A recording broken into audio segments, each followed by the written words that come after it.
Battle through the heaven chapter 61 to 70 अध्याय 61 डाकू की दुर्दशा। जियो यान को अलविदा कहने के बाद जियो यान ने लगभग एक सप्ताह पहले वुटन शहर छोड़ दिया था। याओ चेन के नियोजित मार्ग का अनुसरण करते हुए जियो यान का गंतव्य वॉरक्राफ्ट पर्वत श्रृंखला का पूर्वी भाग था, जहां वह लगभग आधे साल तक प्रशिक्षण लेगा। वर्तमान में जियो यान की पीठ पर वह एक बहुत बड़ा काला गहरा लोहा ले जा रहा था, जो एक विशाल तलवार जैसा था, लेकिन बिना किसी तीखेपन के। भारी काला शासक, यह इस काले गहरे लोहे का नाम था। ये वह हथियार था जो याओ चेन ने वुटन शहर छोड़ने के बाद जियो यान को दिया था। एक अलौकिक उल्कापिंड से गढ़ा गया, यह अविश्वसनीय रूप से भारी था और डूक्यूई को दबाने का प्रभाव था, जिससे ये जियो यान के कौशल को लगातार निखारने के लिए एकदम सही विकल्प बन गया। सामान्य परिस्थितियों में जब कोई मार्शल कलाकार पहली बार ऐसी वस्तु ले जाता था तो उसे चलना भी बेहद मुश्किल लगता था। हालांकि जियो यान की शारीरिक फिटनेस को देखते हुए यह संभावना थी कि इस चीज को ले जाने के लिए बहुत अधिक प्रयास की आवश्यकता नहीं होगी। वास्तव में उसे दोनों हाथों की भी जरूरत नहीं थी। जियो यान सिर्फ एक हाथ से हैवी ब्लैक रूलर को आगे पीछे घुमा सकता था और उसे ज्यादा थकान महसूस नहीं होती। हालांकि डूक्यूई पर दमन प्रभाव वास्तव में मौजूद था। याओ चेन की सलाह के बाद जब जियो यान हैवी ब्लैक रूलर को ले गया तो उसने अपने डूक्यूई का कम से कम आधा हिस्सा उससे जोड़ दिया, जिससे हैवी ब्लैक रूलर का तीखा प्रभाव बढ़ गया। जियो कबीले में उसने जो जीवन मृत्यु प्रशिक्षण लिया था, उसकी तुलना में लंबे समय तक डूक्यूई को दबाने की यह प्रशिक्षण विधि जियो यान के लिए पहले से ही काफी आरामदायक थी।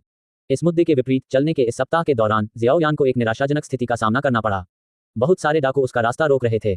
जियो यान ने अपनी आंखें थोड़ी सिकोड़ ली क्योंकि उसने 3 मजबूत आदमियों को देखा जिनके चेहरे पर निशान थे। उनकी हंसी काफी दुर्भावनापूर्ण थी। वे सभी 6 सितारा डूशिप बैटल मास्टर तीसरा स्तर थे, विशेष रूप से मजबूत नहीं, लेकिन आम लोगों को लूटने में सक्षम थे। और यह डाकुओं का तीसरा समूह था जिसका सामना जियो यान ने इस सप्ताह के भीतर किया था। अच्छा, मैं इसे कैसे कहूं, रिंग में याओ चेन भी काफी असहाय महसूस कर रहा था। छोटे यान, डाकुओं का सामना करने की आपकी संभावना काफी अधिक लगती है ना?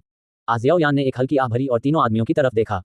उसने गंभीरता से कहा, सुनो, तुम लोग कम से कम 6 सितारा डूशिप बैटल मास्टर तीसरा स्तर हो।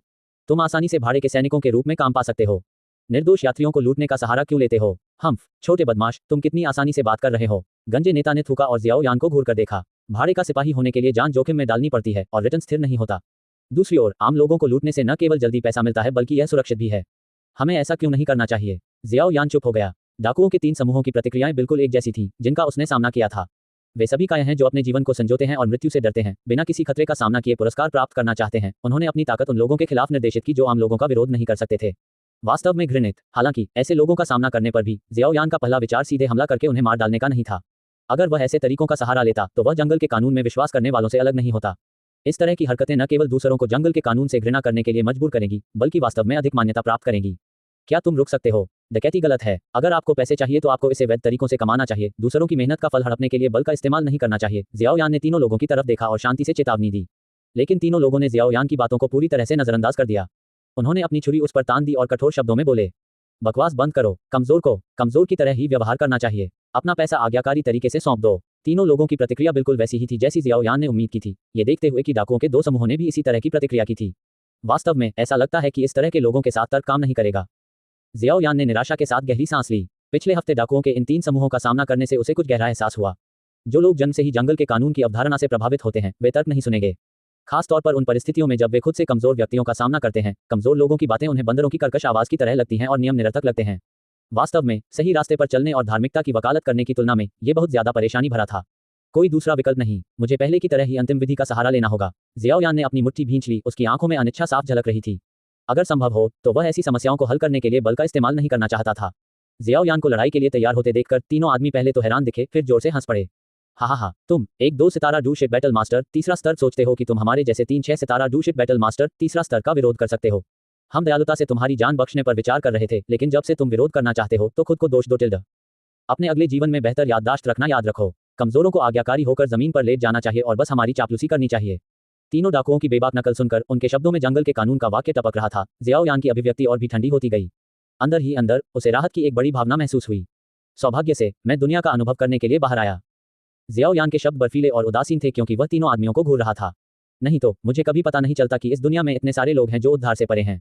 हाँ, तुमने क्या कहा, बदमाश? गंजे डाकू ने अपनी भौं सिकोड़ी। उसकी गर्दन अकड़ गई क्योंकि वह हैरान भाव से जियो यान को देख रहा था। उसे समझ में नहीं आ रहा था कि छोटा बदमाश किस बारे में बात कर रहा था, लेकिन अगले ही पल वह समझ गया। उसकी दृष्टि के क्षेत्र में जियो यान, जो 5 मीटर दूर था, एक पल में गायब हो गया और उसके दोनों ओर के साथी तुरंत उड़ गए।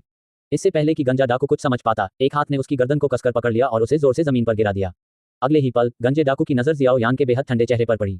चाहे यह उसकी कल्पना हो या ना हो, संघर्ष कर रहे गंजे डाकू को अपनी गर्दन के दबने से सांस लेने में कठिनाई हो रही थी। उसे जियो यान के पीछे से एक बेहोश, अविश्वसनीय रूप से डराने वाली काली आभा दिखाई दे रही थी। और यह सब एक पल में हुआ। एक 2 सितारा डूशिप बैटल मास्टर तीसरा स्तर। यह एक 2 सितारा डूशिप बैटल मास्टर तीसरा स्तर है। गंजे डाकू का दिमाग पूरी तरह से खाली था। एक 2 सितारा डू-शिप बैटल मास्टर तीसरा स्तर ने एक पल में 3-6 सितारा डू-शिप बैटल मास्टर तीसरा स्तर को वश में कर लिया। क्या तुम मजाक कर रहे हो? NO12BIN.C ओम।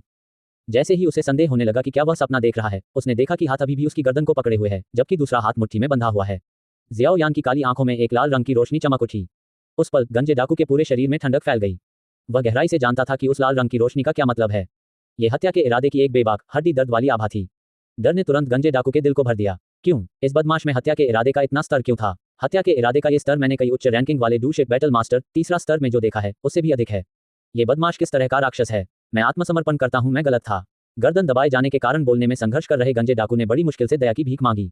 उसके द्वारा बोले गए हर शब्द से उसका गला बुरी तरह दुख रहा था, लेकिन जीवित रहने की उसकी प्रवृत्ति ने उसे विनती करने के लिए प्रेरित किया। अगर वह अब दया की भीख नहीं मांगता तो वह अपनी जान गंवा देगा। हालांकि जियाओ यान की निगाहें और भी ठंडी हो गईं और उसके बाद जो शब्द उसने बोले, उसने गंजे डाकू के दिल को बर्फीले रसातल में डुबो दिया।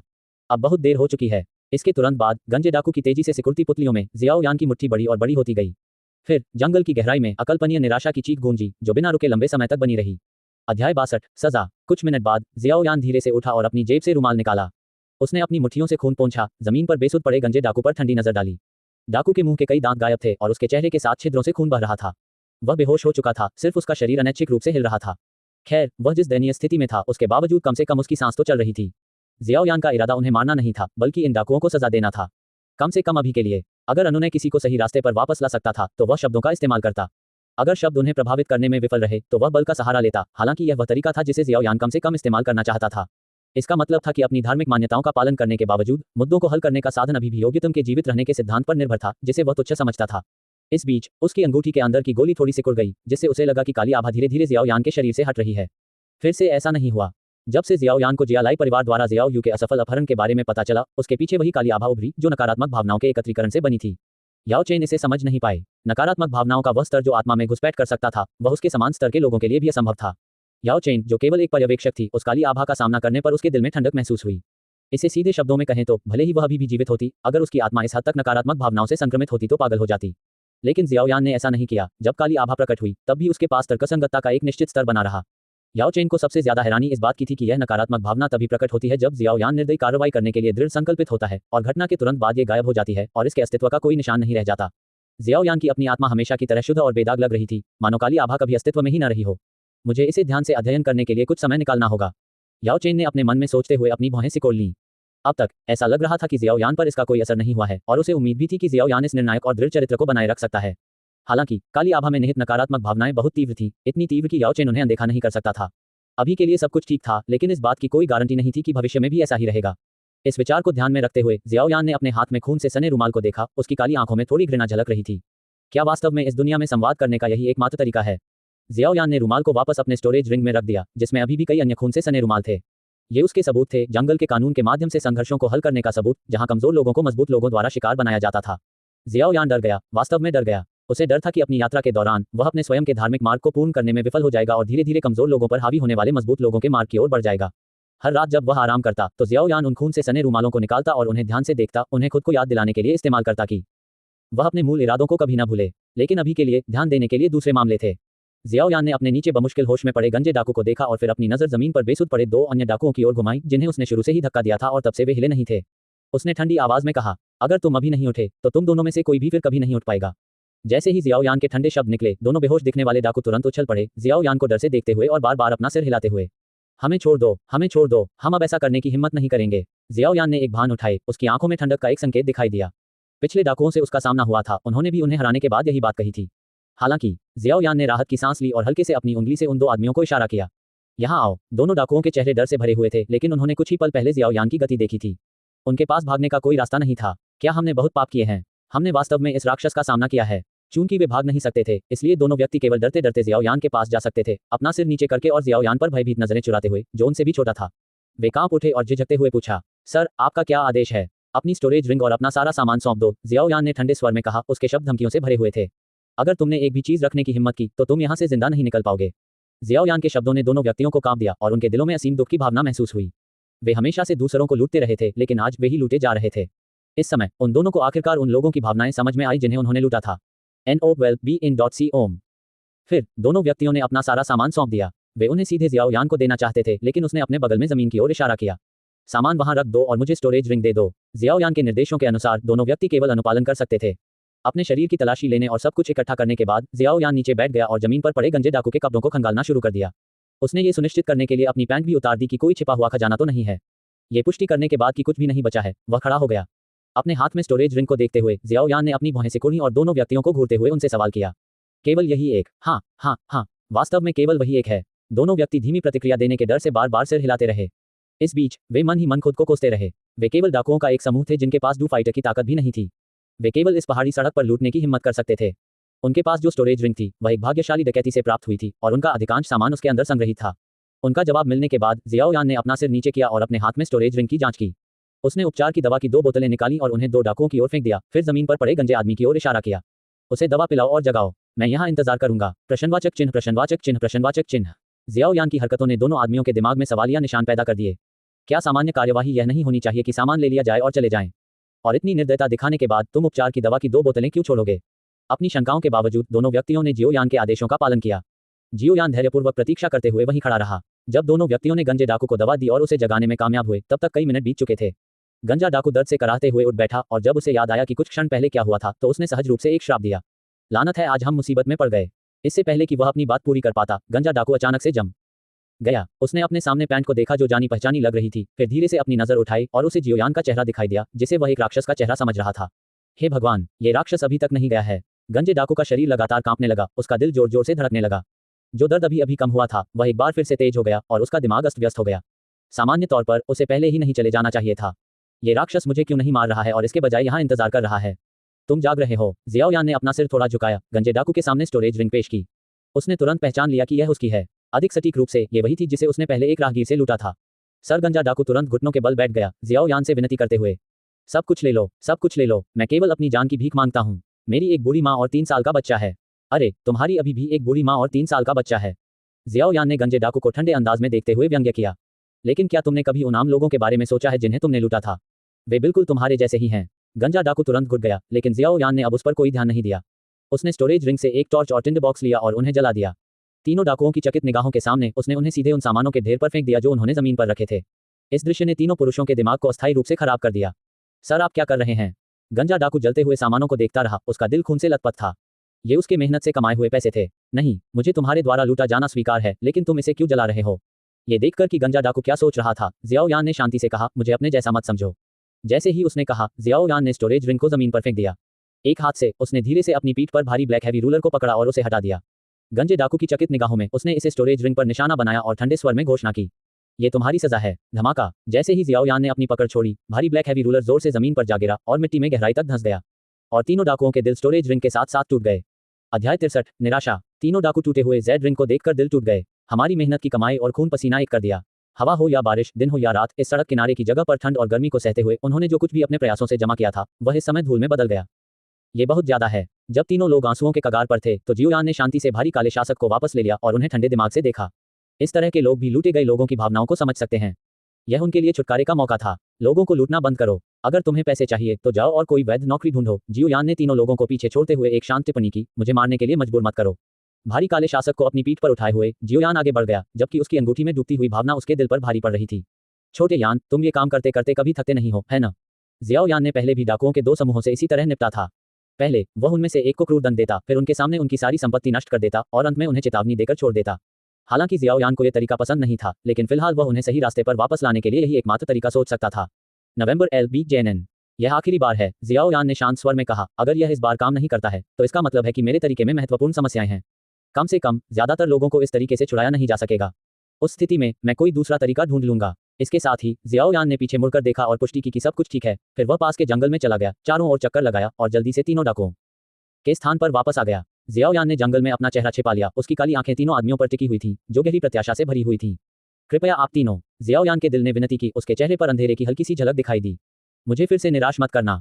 तीनों डाकू जियाओयान की वापसी से पूरी तरह अनजान थे। 2 नौकरों ने गंजे डाकू को देखा, कांपते हुए उसे रोकने की कोशिश की। बॉस, शायद हमें रुक जाना चाहिए। हाँ, इस बार हम भाग्यशाली थे कि हमारा सामान नष्ट हो गया। अगली बार हम अपनी जान भी नहीं बचा पाएंगे। हालांकि वे यह नहीं समझ पाए कि जियाओयान ने केवल उनका सामान नष्ट क्यों किया, लेकिन उनकी जान क्यों नहीं ली। तीनों आदमियों के लिए ये निस्संदेह जीवन का दूसरा मौका था। उनकी बातें सुनने के बाद गंजा डाकू एक लंबी सांस छोड़ने से पहले बहुत देर तक चुप रहा। तुम सही हो, अगर मैं मर गया तो मेरी माँ की देखभाल करने वाला कोई नहीं होगा। ये सुनकर जियाओ यान की पुतलियां थोड़ी सिकुड़ गईं। यह आदमी झूठ नहीं बोल रहा था, उसने सिर्फ अपनी जान बचाने के लिए ये शब्द नहीं कहे थे। चूंकि पहले से सब कुछ चला गया है, इसलिए इसे हमारा प्रतिशोध माना जा सकता है। मुझे उम्मीद नहीं थी कि अपना सामान खोने पर इतना बुरा लगेगा। गंजा डाकू खड़ा हुआ और दोनों नौकरों की ओर मुड़ा।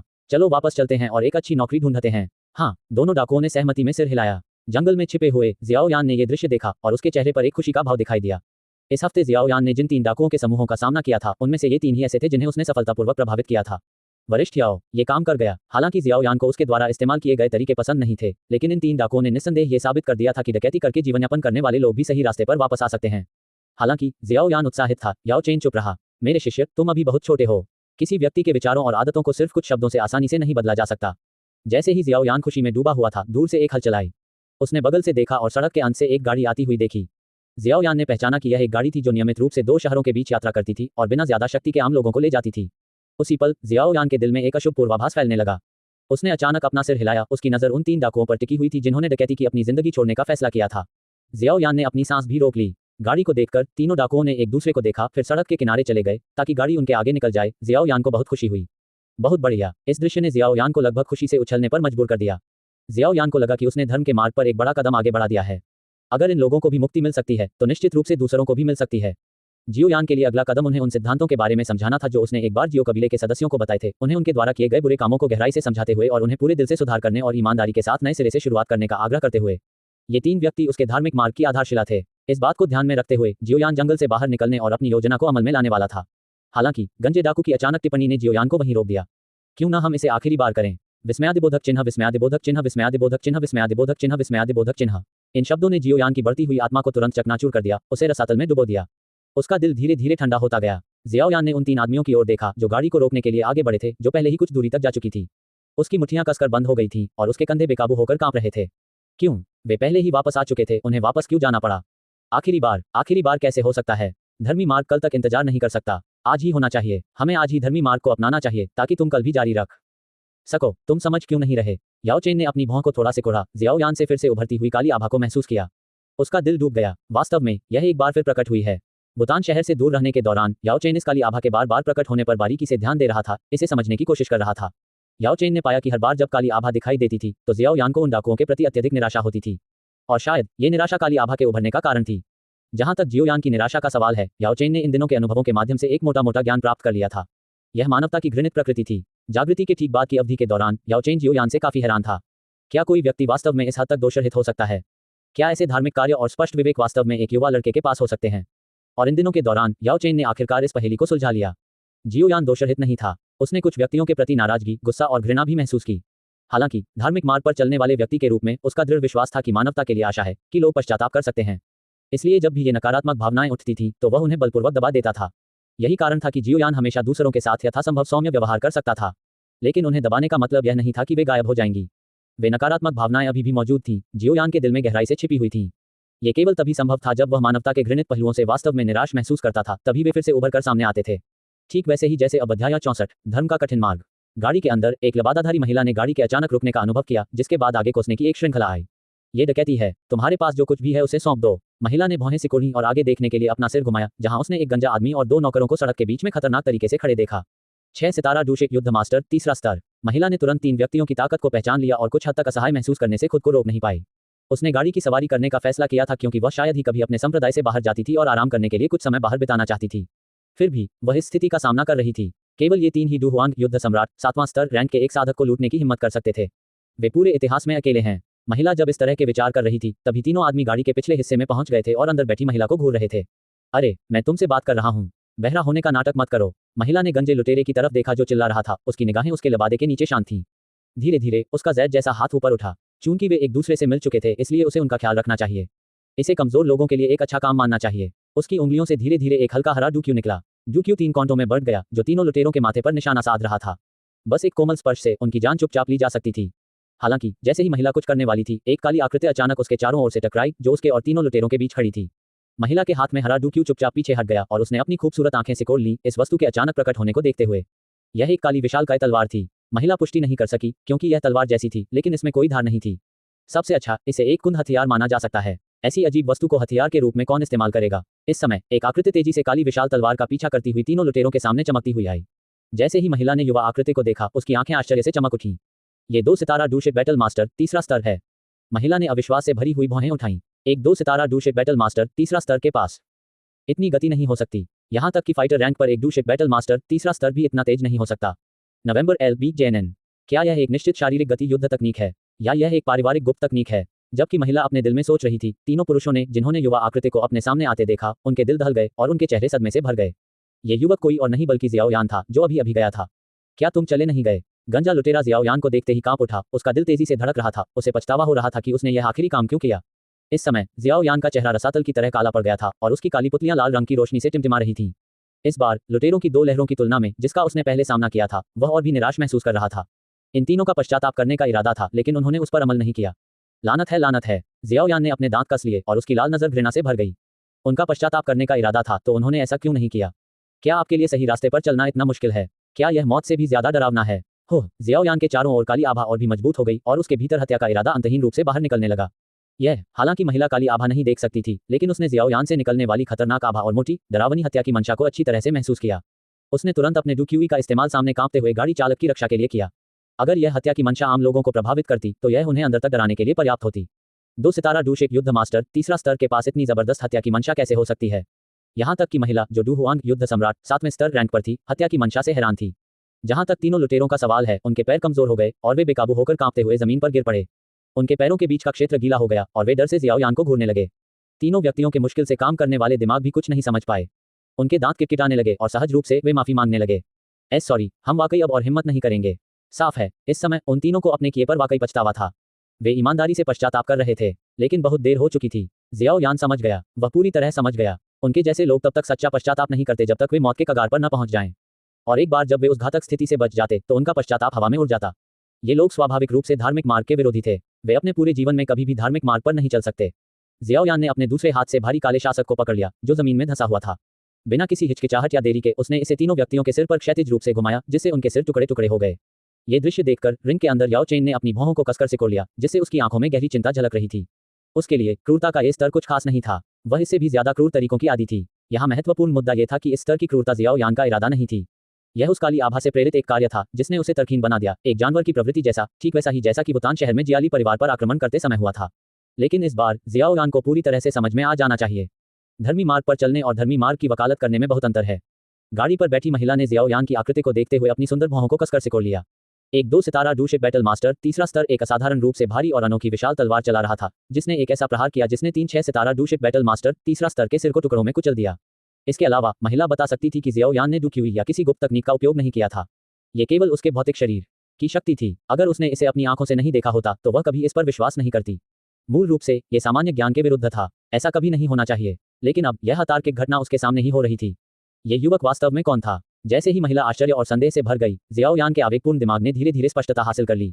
उसकी आंखों में लाल रंग की रोशनी चुपचाप गायब हो गई और उसके शरीर में व्याप्त काली आभा पीछे हट गई।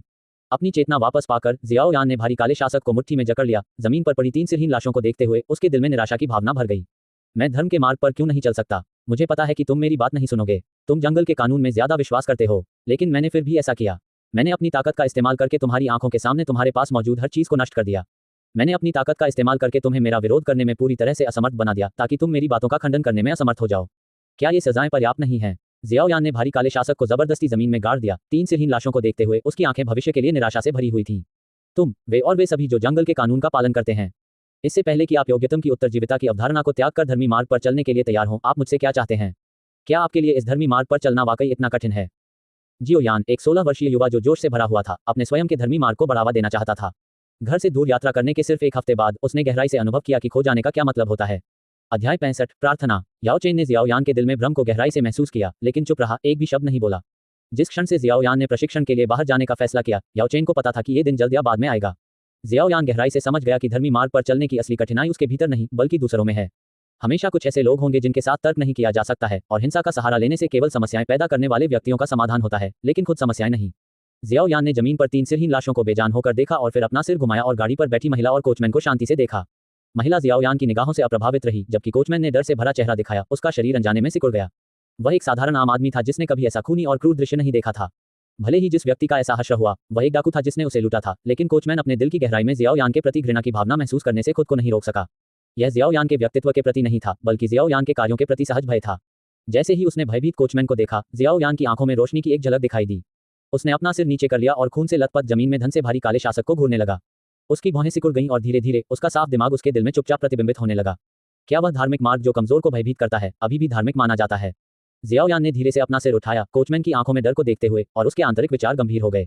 वह क्यों डर रहा है? क्या इसलिए कि मैं बहुत क्रूर रहा हूं? जियाओ यान ने अपने दिल में अनुमान लगाया, लेकिन महसूस किया कि कुछ गड़बड़ है। अगर ऐसा इसलिए हुआ क्योंकि उसके तरीके बहुत क्रूर थे, तो इससे केवल घृणा की भावना ही पैदा होनी चाहिए। आखिरकार उसने जिन 3 लोगों को मारा था, वे लुटेरे थे जो उसका पैसा लूटना चाहते थे और वे उसकी जान भी ले सकते थे। कोचमैन को कम से कम राहत तो महसूस होनी चाहिए, अगर संतुष्ट नहीं तो उन व्यक्तियों के ऐसे भाग्य से। लेकिन वह मुझसे क्यों डरता है? जियाओ यान ने बहुत देर तक सोचा लेकिन किसी निष्कर्ष पर नहीं पहुंच पाया। आखिर में वह एक कदम आगे बढ़ा और कोचमैन की ओर देखते हुए धीरे से बोला, क्या मैं पूछ सकता हूं? मुझे मत मारो। जियाओ यान अपनी बात पूरी कर पाता, इससे पहले ही कोचमैन ने बेचैनी से अपना सिर ढक लिया और जियाओ यान से दया की भीख मांगते हुए सिकुड़ गया। उस पल जियाओ यान के दिमाग में बिजली की गड़गड़ाहट हुई और वह अचानक समझ गया। तो यह इस तरह है। कोचमैन का डर जियाओ यान के व्यक्ति होने से नहीं बल्कि उसके पास मौजूद शक्ति से था। उस पर अत्याचार करने वाले 3 लुटेरों को तुरंत मार डालने की शक्ति ऐसी चीज थी जिसका कोचमैन खुद कभी विरोध नहीं कर सकता था। डाकुओं को सही रास्ते पर लाने के लिए शक्ति का उपयोग करने की इच्छा उन्हें शक्ति की और भी अधिक प्रशंसा करने के लिए प्रेरित करेगी। भले ही वे उसकी शक्ति के आगे झुक जाएं, वे केवल उसके पास मौजूद शक्ति के आगे झुकेंगे, न कि जियाओ यान के व्यक्ति होने से या उसके द्वारा बताए गए सिद्धांतों के आगे। शुरू से ही मैंने गलत रास्ता चुना था। जियाओ यान ने अपने दांत पीसते हुए मन ही मन अपनी अपरिपक्वता को कोसा। उसने केवल धार्मिक मार्ग के परिणामों को प्राप्त करने पर ध्यान केंद्रित किया था, मार्ग के महत्व को पूरी तरह से नजरअंदाज किया। धार्मिक मार्ग को शॉर्टकट के रूप में नहीं लिया जाना चाहिए, अन्यथा भले ही कोई वांछित परिणाम प्राप्त कर ले, वह खोखली प्रसिद्धि से अधिक कुछ नहीं होगा। ये सब समझकर जियाओ यान ने एक गहरी सांस ली, अपनी मानसिकता को समायोजित किया और कोचमैन को देखकर मुस्कुराया। सर कोचमैन, अब सब ठीक है? क्या आप घायल हैं? ये शब्द सुनकर कोचमैन ने धीरे से अपना सिर उठाया, जियाओ यान के दयालु चेहरे को देखा और सहज रूप से उत्तर देने से पहले एक पल के लिए रुकने से खुद को रोक नहीं सका। नहीं, मैं घायल नहीं हूँ, घायल नहीं हूँ। क्या ऐसा है? यह अच्छा है। जियाओ यान की मुस्कान बहुत ही चमकदार हो गई, इतनी चमकीली कि कोचमैन ने कुछ समय के लिए युवक की हाल की हरकतों की क्रूरता को अनदेखा कर दिया। जल्द ही अंधेरा होने वाला है, आपको जल्दी से जल्दी अपने रास्ते पर चलना चाहिए। रात में यात्रा करना खतरनाक है। जियाओ यान ने धीरे से सलाह दी, जिससे कोचमैन का डर काफी हद तक कम हो गया। फिर उसने जियाओ यान से पूछा, मैं आपको थोड़ी देर के लिए सवारी करा दूं? इसे आपकी मदद के लिए धन्यवाद माने। मैं आपकी दयालुता की सराहना करता हूं, लेकिन मेरे बारे में चिंता करने की कोई जरूरत नहीं है। जियाओ यान मुस्कुराया और अपना हाथ हिलाया। मुझे दूसरे काम निपटाने हैं। चूंकि जियाओ यान ने मना कर दिया, इसलिए कोचमैन ने स्वाभाविक रूप से जोर नहीं दिया, खासकर जियाओ यान की ताकत को देखते हुए। उसे किसी भी खतरे का सामना नहीं करना चाहिए। तो मैं अपने रास्ते पर चलता हूँ। अपना ख्याल रखना। हम सड़क पर सावधान रहना। जैसे ही कोचमैन ने मुस्कुराते हुए जियाओ यान को अलविदा कहा, उसने लगाम खींची और धीरे धीरे गाड़ी को आगे बढ़ाते हुए आगे बढ़ गया। जियाओ यान ने मुड़कर जमीन पर पड़ी 3 सिरहीन लाशों को देखा। उसकी आंखों में चमक आ गई और फिर उसने जमीन से भारी काला रूलर निकाला और जंगल के पास सड़क के किनारे पहुंच गया। उसने भारी काले रूलर को फावड़े की तरह इस्तेमाल किया और मिट्टी खोदना शुरू कर दिया। कुछ मिनटों के बाद जियाओ यान ने सड़क के किनारे 3 आयताकार गहरे गड्ढे खोद लिए थे। फिर उसने प्रत्येक सिरहीन शरीर को एक अलग गड्ढे में घसीटा और उन्हें एक बार फिर मिट्टी से ढक दिया। जब उसने ये काम पूरे कर लिए तो जियाओ यान ने 3 लगभग एक जैसे पत्थर ढूंढे और उन्हें प्रत्येक कच्ची कब्र के सामने रख दिया। फिर उसने अपने हाथ जोड़े और तीनों व्यक्तियों की कब्रों पर प्रार्थना करना शुरू कर दिया। इन अनावश्यक कार्यों से क्यों परेशान होना? अचानक जियाओ यान के कानों में एक महिला की आवाज गूंजी, जिसने उसे चौंका दिया और उसने अचानक अपना सिर घुमाया। उसने देखा कि वह महिला जो गाड़ी में बैठी थी, सिर से पैर तक लबादा पहने हुए और पूरी तरह से चुप, अब उसके बगल में खड़ी थी। वह कब आई? जियाओ यान हैरान रह गया। हालांकि वह अभी अभी ईमानदारी से पूजा कर रहा था, लेकिन उसे यकीन नहीं हो रहा था कि कोई उसके पास आया है और उसे पता भी नहीं चला। अगर ऐसा था तो इसकी एक ही संभावना थी, इस महिला की ताकत उसकी ताकत से कहीं ज्यादा थी। तुमने सही समझा। टिल्ड टिल्ड टिल्ड याओ चेन की आवाज अचानक जियाओ यान के दिमाग में गूंजी। हमारे शुरुआती आकलन के आधार पर यह महिला एक डू हुआंग युद्ध सम्राट 7वां स्तर होनी चाहिए। डू हुआंग युद्ध सम्राट 7वां स्तर। जियाओ यान हैरान रह गया। हालांकि वह जानता था कि जियामा साम्राज्य में कई डू हुआंग युद्ध सम्राट 7वां स्तर थे, लेकिन यह वास्तव में उसे पहली बार देखने का मौका था। 1 मिनट रुको। अचानक जियाओ यान को कुछ याद आया और उसने तीनों कब्रों को करुणा की भावना से देखा। उन्हें एक दूजे युद्ध अभ्यासी 2nd स्तर ने लूट लिया था और वे मर गए थे। आप तीनों का मरना अन्याय नहीं है। शीघ्र ही जियाओ यान ने अपने सदमे को शांत किया और उलझन में एक भौं उठाते हुए महिला को देखा। तुम वापस क्यों आए? कोचमैन के बारे में क्या? मैं बस तुम्हारे बारे में, हर चीज के बारे में उत्सुक था। कोचमैन के लिए मैंने उसे आगे जाने दिया। महिला ने धीरे से उत्तर दिया, फिर पूछा, मेरे प्रश्न का उत्तर दो। ऐसी अनावश्यक बातें क्यों करते हो? महिला का प्रश्न सुनकर जियाओ यान कुछ देर के लिए चुप हो गया, फिर शांति से बोला, कुछ भी नहीं, मैं उन्हें जंगल में खुला छोड़ना बर्दाश्त नहीं कर सकता था। हो, जियाओ यान के शब्दों ने महिला के चेहरे पर प्रश्न चिन्हों से भर दिया। उन्हें जंगल में खुला छोड़ना किसने बर्दाश्त किया? उनके सिर उड़ा दिए गए। हालांकि जियाओ यान के बिना भी महिला ने इन 3 डाकुओं को मार डाला होता, फिर भी उसे लगा कि अपराधी के रूप में जियाओ यान का ये कहना कि वह इसे बर्दाश्त नहीं कर सकता कुछ हद तक पाखंडी था। उन्हें तुमने ही मारा था, महिला ने उसे याद दिलाया, जिस पर जियाओ यान ने शांति से उत्तर दिया, हाँ, मैंने उन्हें मार डाला। मैं इस तथ्य से इनकार नहीं करूंगा। अगर मुझे दूसरा मौका मिले तो मैं भी ऐसा ही करूंगा। जियाओ यान ने रुककर कहा, फिर बोलना जारी रखा, लेकिन मैंने जो कहा कि मैं इसे बर्दाश्त नहीं कर सकता, वह भी सच है। मृत्यु के बाद उनके शरीर के अलावा उनके पास कुछ भी नहीं बचता। चाहे वे अच्छे हों या बुरे, उनके शरीर उनके अस्तित्व का प्रमाण है, इस बात का प्रमाण कि उन्होंने इस दुनिया में यात्रा की है। अगर इसे संरक्षित किया जा सकता है तो इसे जितना संभव हो सके संरक्षित किया जाना चाहिए। भले ही कोई याद न करे, मैं केवल यही आशा करता हूँ कि उनके अगले जन्म में उन्हें याद रखने योग्य व्यक्ति के रूप में याद किया जा सके। जियाओ यान की बातें सुनकर महिला चुप हो गई। उसने पहले कभी ऐसा दृष्टिकोण नहीं सुना था। ऐसा लग रहा था कि यह युवक न केवल ताकत के मामले में बल्कि अपनी सोच के मामले में भी आम लोगों से बहुत अलग था। इस समय जियाओ यान के बारे में महिला की जिज्ञासा और भी प्रबल हो गई। फिर महिला ने अपना लबादा हटाया, अपनी आश्चर्यजनक सुंदरता को प्रकट करते हुए कहा, मैं यूं जी हूं। आपका नाम क्या है? महिला के शानदार रूप को देखकर जियाओ यान, जो पहले से ही याओ चेन की अद्वितीय सुंदरता से प्रभावित था, अप्रभावित रहा और धीरे से उत्तर दिया, मैं जियाओ यान हूं। अध्याय 66, हंस और टोड। जियाओ यान, ये नाम सुनकर युन यून, जो उपनाम युन जी का उपयोग कर रही थी, अचानक चौंक गई। क्या यह उसके शिष्य नालन यानरान का मंगेतर नहीं है, जिसकी सगाई एक उंगली संकेत समारोह के माध्यम से हुई थी? हाल ही में नालन यानरान उसे परेशान कर रहा था, उम्मीद कर रहा था कि वह युनलैंड धुंधले बादल संप्रदाय की ओर से एल्डर जी को जियाओ कबीले में भेज सकती है और सगाई को रद्द कर सकती है। युन यून इस अनुरोध से खुश नहीं थी। एक शिष्य के रूप में उसने पहले इस विवाह मामले में कोई दिलचस्पी नहीं दिखाई थी। हालांकि अब जब नालन यानरान बेकार हो गया था और उसे उसका प्रत्यक्ष शिष्य मान लिया गया था, तो वह सगाई को भंग करने के लिए युनलैंड धुंधले बादल संप्रदाय के साथ जाना चाहती थी। बाहरी लोगों के दृष्टिकोण से ऐसा लग रहा था कि युनलैंड धुंधले बादल संप्रदाय उनकी शक्ति का लाभ उठा रहा था। लेकिन नालन यानरान ने बार बार उससे कसम खाई थी कि सगाई रद्द करने की उसकी इच्छा का इस बात से कोई लेना देना नहीं है कि दूसरा पक्ष बेकार है या नहीं। ये सिर्फ इसलिए था क्योंकि उसके पास पहले से ही कोई ऐसा था जिसे वह पसंद करती थी। युनलैंड धुंधले बादल संप्रदाय में शामिल होने से पहले ही नालन यानरान ने सगाई तोड़ने के विचार का उल्लेख किया था। हालांकि उस समय जियाओ यान अभी भी एक प्रसिद्ध प्रतिभाशाली थी और उसके पिता और दादा दोनों ने न केवल सगाई तोड़ने में उसका समर्थन किया, बल्कि इसका कड़ा विरोध भी किया। नालन यानरान के सीधे शिष्य बनने के बाद ही उसे सगाई रद्द करने का आत्मविश्वास और अवसर मिला, लेकिन किसने सोचा होगा कि दूसरा पक्ष अचानक प्रतिभाशाली से बेकार हो जाएगा। दूसरे शब्दों में, ये पूरी तरह से एक संयोग था। नालन यानरान खुद जानती थी कि अगर वह इस महत्वपूर्ण क्षण में सगाई को रद्द करने के लिए युनलैंड धुंधले बादल संप्रदाय के साथ जाती है, तो निस्संदेह इसे दूसरे पक्ष को नीचा दिखाने और उन पर दबाव बनाने के लिए युनलैंड धुंधले बादल संप्रदाय की शक्ति का उपयोग करने के रूप में देखा जाएगा। हालांकि युन यून को चिंता थी कि अगर वह जियाओ यान से मिलने के लिए अकेली जाती है, तो दूसरा पक्ष सगाई को रद्द करने के लिए तैयार नहीं हो सकता है। इसके अलावा कौन जानता था कि उसका अदृश्य मंगेतर अपनी ताकत वापस पा सकेगा या नहीं। अगर वह कमजोर बना रहा, तो क्या वह अनिश्चित काल के लिए सगाई को रद्द करने में असमर्थ नहीं होगी। अंत में नालन यानरान ने जल्दी से जल्दी निर्णय लेने और मामले को जल्द से जल्द हल करने का फैसला किया, इससे पहले कि और अधिक परेशानी हो। नालन यानरान के लगातार अनुनय और आश्वासन के बाद कि वह दूसरे पक्ष को नीचा नहीं देखती है, युन यून अनिच्छा से सगाई को रद्द करने के लिए जियाओ कबीले में ये को अपने साथ जाने के लिए सहमत हो गई। उसने मुआवजे के तौर पर रद्द करने के लिए उपहार भी बढ़ा दिए। हालांकि उसने कभी उम्मीद नहीं की थी कि नालन यानरान अपने चेहरे पर खुशी के भाव के साथ वापस आएगी, जिससे युन यून को गहरी नाराजगी हुई। युनलैंड धुंधले बादल संप्रदाय की शक्ति से आपने सफलतापूर्वक सगाई रद्द कर दी। क्या यह इतना खुश होने की बात है? नालन यानरान ने पहले भी उसे इस तरह के आश्वासन दिए थे, जिससे उसे विश्वास हो गया था कि रद्दीकरण के बाद नालन यानरान कम से कम भारी भरकम या दोषी महसूस करेगी, ये समझकर कि उसने दूसरे पक्ष को कितना नीचा दिखाया था, भले ही उसका इरादा ऐसा न रहा हो। युन यून ने कभी उम्मीद नहीं की थी कि नालन यानरान इसके बारे में इतना खुलकर और वास्तव में खुश होगी। तुरंत युन यून ने नालन यानरान के साथ जियो कबीले में वापस जाने और सगाई को बहाल करने का फैसला किया। वह चाहती थी कि उसका शिष्य यह समझे कि ऐसी चीजें हैं जिन्हें केवल अपनी शक्ति के कारण हल्के में नहीं लिया जा सकता है। उसके गुरु युनशान ने उसे छोटी उम्र से ही अपने चरित्र में ईमानदार रहना और बिना किसी अपराध बोध के काम करना सिखाया था। उसे दूसरों के दर्द को अपने सुख के लिए सौदेबाजी की चिप के रूप में नहीं लेना चाहिए।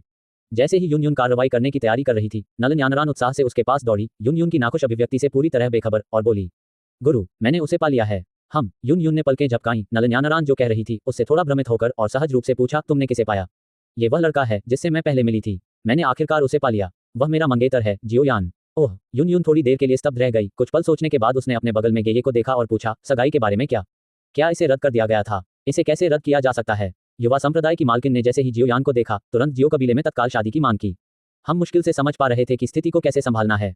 गेये ने एक कड़वी मुस्कान के साथ अपना सिर हिलाया और युन यून का दिमाग उलझ गया। उसने अपने जेड जैसे हाथ से अपने माथे को हल्के से छुआ। रुको, मुझे इसे सुझाने दो। अपने उलझे हुए विचारों को एक एक करके सुझाने के बाद युन यून ने नालन यानरान को देखा और कदम दर कदम पूछा, पहले तुमने मुझसे कहा था कि तुम सगाई रद्द करना चाहती हो क्योंकि तुम्हें कोई पसंद था, लेकिन तुम उसका नाम नहीं जानती थी, है ना? हाँ। और फिर तुम सगाई रद्द करने के लिए जियो कबीले में गई, केवल ये पता लगाने के लिए कि तुम्हारा मंगेतर ही वह व्यक्ति था जिसे तुम पसंद करती थी। हाँ। और फिर तुमने मौके पर ही तुरंत शादी की मांग की। हाँ। नालन यानरान की खुशी भरी मुस्कान को देखकर युन यून खुद को अभिभूत महसूस करने से नहीं रोक पाए। उसका पूरा शरीर चक्कर खा रहा था और उसने नालन यानरान की ओर हल्के से हाथ हिलाया। तुम्हें अभी आराम करना चाहिए। हाँ। नालन यानरान को खुशी खुशी भागते हुए देखकर युन यून के मन में सवालिया निशान लग गए। मूल रूप से उन्हें युनलैंड धुंधले बादल संप्रदाय के साथ सगाई रद्द करनी थी, तो यह एक मजबूर शादी में कैसे बदल गया? अगर शादी रद्द कर दी जाती तो अच्छा होता। आखिरकार सगाई की व्यवस्था बढ़ोने की थी और वे एक दूसरे से मिले भी नहीं थे। हालांकि इस महत्वपूर्ण क्षण में दूसरे पक्ष को नीचा दिखाने का थोड़ा सा भाव था, लेकिन समय बीतने के साथ इसे भुलाया जा सकता था। जब दूसरे पक्ष को अपना अच्छा साथी मिल जाता तो वे धीरे धीरे इस मामले को भूल जाते। लेकिन अब ये सब क्या था? उसकी शिष्या युनलैंड धुंधले बादल संप्रदाय की युवा संप्रदाय की मालकिन जियाओ कबीले में गई और दूसरे पक्ष पर तुरंत शादी करने के लिए मजबूर किया। नालन यानरान की जियाओ यान के लिए भावनाएं उस बिंदु पर पहुंच गई थी जहां वह तुरंत शादी करना चाहती थी। हालांकि ये केवल उसकी ओर से था और इसका मतलब यह नहीं था कि जियाओ यान उससे शादी करने के लिए तैयार थी। किसी को अपना पूरा जीवन ऐसे व्यक्ति के साथ बिताने के लिए मजबूर करना जिसके साथ वह नहीं रहना चाहती, एक बड़ा दुर्भाग्य होगा। युन यून को सिरदर्द होने लगा और उसने कहानी को जारी रखने के लिए गेये की ओर देखा। और फिर क्या वह सहमत हो गया? युन युन ने पूछा, लेकिन ये के जवाब देने से पहले उसने उसे रोकने के लिए अपना हाथ उठाया। माफ करें, यह एक मूर्खतापूर्ण सवाल था। अगर वे तत्काल शादी की मांग करते तो अगर दूसरा पक्ष सहमत होता तो नालन यानरान वापस नहीं आता। इस बिंदु पर ये ने अतिरिक्त जानकारी के साथ हस्तक्षेप किया। उस बच्चे ने बार बार चतुराई से शादी से इनकार कर दिया, लेकिन युवा संप्रदाय की मालकिन ने लगातार जोर दिया। मुझे डर था कि बात बिगड़ जाएगी, इसलिए मैंने युवा संप्रदाय की मालकिन और जियाओ यान को 3 साल का समझौता करने की सलाह दी। 3 साल बाद वे यूनलैंड धुंधले बादल संप्रदाय में प्रतिस्पर्धा करेंगे। अगर युवा संप्रदाय की मालकिन जीत जाती है तो वे तुरंत शादी कर लेंगे। अगर जियाओ यान जीत जाती है तो उनकी सगाई रद्द कर दी जाएगी और युवा संप्रदाय की मालकिन के अनुरोध के अनुसार सभी उपहार जियाओ कबीले के पास रहेंगे। युन युन चुप हो गई, उसका चेहरा आंतरिक संघर्ष से भर गया। हालांकि वह जानती थी कि विवाह दोनों पक्षों की आपसी इच्छा पर आधारित होना चाहिए, लेकिन वह ये विश्वास नहीं कर सकती थी कि नालन यानरान, जिसके पास असाधारण प्रतिभा थी और जो उसकी व्यक्तिगत रूप से प्रशिक्षित शिष्या थी, यूनलैंड धुंधले बादल संप्रदाय की भावी संप्रदाय गुरु और नालन परिवार की इकलौती बेटी थी। जब उसने वुटन शहर के एक बेकार व्यक्ति द्वारा तत्काल विवाह का अनुरोध किया तो उसे अस्वीकार कर दिया गया। खैर, युन युन ने शायद ही कभी दूसरों को उनकी क्षमताओं के कारण नीचा देखा हो और उसने अपने शब्दों से दूसरों का अपमान करने से बचने की कोशिश की। लेकिन नालन यानरान और जियाओ यान के बीच असमानता बहुत बड़ी थी, चाहे वह स्थिति, ताकत या भविष्य की संभावनाओं के मामले में हो। जियाओ यान किसी भी पहलू में नालन यानरान की तुलना नहीं कर सकता था, फिर भी उसने तत्काल विवाह के लिए उसके अनुरोध को अस्वीकार कर दिया। सीधे शब्दों में कहें तो यह एक मेढक को हंस का मांस खिलाने जैसा था, लेकिन मेढक ने उसे सीधे थूक दिया। इस समय युन युन को लगा कि जियाओ यान कृतघ्न है, लेकिन उसने जल्दी से अपनी मानसिकता को सुधार लिया। शायद वह वास्तव में नालन यानरान से शादी नहीं करना चाहता था। इस विचार को ध्यान में रखते हुए युन युन खुद को बेचैन महसूस करने से नहीं रोक पाई। स्वर्ग से आशीर्वाद प्राप्त एक लड़की, नालन यानरान, जो एक विशेषाधिकार प्राप्त पृष्ठभूमि से आई थी, ने सक्रिय रूप से तत्काल विवाह का अनुरोध किया। क्या कोई सामान्य व्यक्ति तुरंत सहमत नहीं होगा? उसने बार बार मना क्यों किया, जिससे 3 साल का समझौता हुआ? क्या कोई सामान्य व्यक्ति वास्तव में इस तरह के प्रलोभन का विरोध कर सकता है? युन युन की जिज्ञासा जियाओ यान के बारे में धीरे धीरे बढ़ती गई, जिसने ऐसा विकल्प चुना। वह जानना चाहती थी कि वह किस तरह का युवक था जिसने नालन यानरान को, जो घमंडी और अहंकारी था, स्वेच्छा से उससे शादी करने के लिए सहमत कर दिया। मूल रूप से युन युन ने इस मामले के सुलझने के बाद वुटन शहर का दौरा करने का अवसर लेते हुए जियो यान से मिलने की योजना बनाई थी। लेकिन अब युन युन ने अपने सामने जियो यान को देखा और उसकी खूबसूरत आंखें थोड़ी सिकुड़ गईं। अब एक और यात्रा करने की कोई जरूरत नहीं है। अध्याय 67, नालन यानरान साधना में व्यस्त है। युनजी को देखते हुए, जो उसे ऊपर से नीचे तक जांच रहा था, जियाओ यान असहज महसूस करने से खुद को नहीं रोक सका। यद्यपि युनजी वास्तव में सुंदर थी, वह एक वास्तविक डू हुआंग युद्ध सम्राट 7वां स्तर पूरे जियामा साम्राज्य में एक शक्तिशाली शक्ति थी। एक डूजे युद्ध अभ्यासी दूसरा स्तर के रूप में एक डू हुआंग युद्ध सम्राट 7वां स्तर द्वारा इतनी गंभीर निगाह से ध्यान से देखे जाने से जियाओ यान का दिल कांप उठा। तुम अभी भी उतनी अच्छी नहीं हो छोटी यानजी। क्या तुम एक महिला को 2-4 बार अपनी ओर देखते हुए बर्दाश्त नहीं कर सकती? याओ चेन ने रिंग के अंदर से असहाय होकर आह भरी और फिर हंसते हुए कहा, शायद वह तुम में दिलचस्पी रखती है। तुम्हें पता है, पहली नजर में प्यार होना कोई असामान्य बात नहीं है टिल्ड। कृपया सीनियर याओ, अपने शिष्य को चिढ़ाना बंद करो। जियाओ यान ने अपने होंठ सिकुड़े और अंदर ही अंदर आह भरी।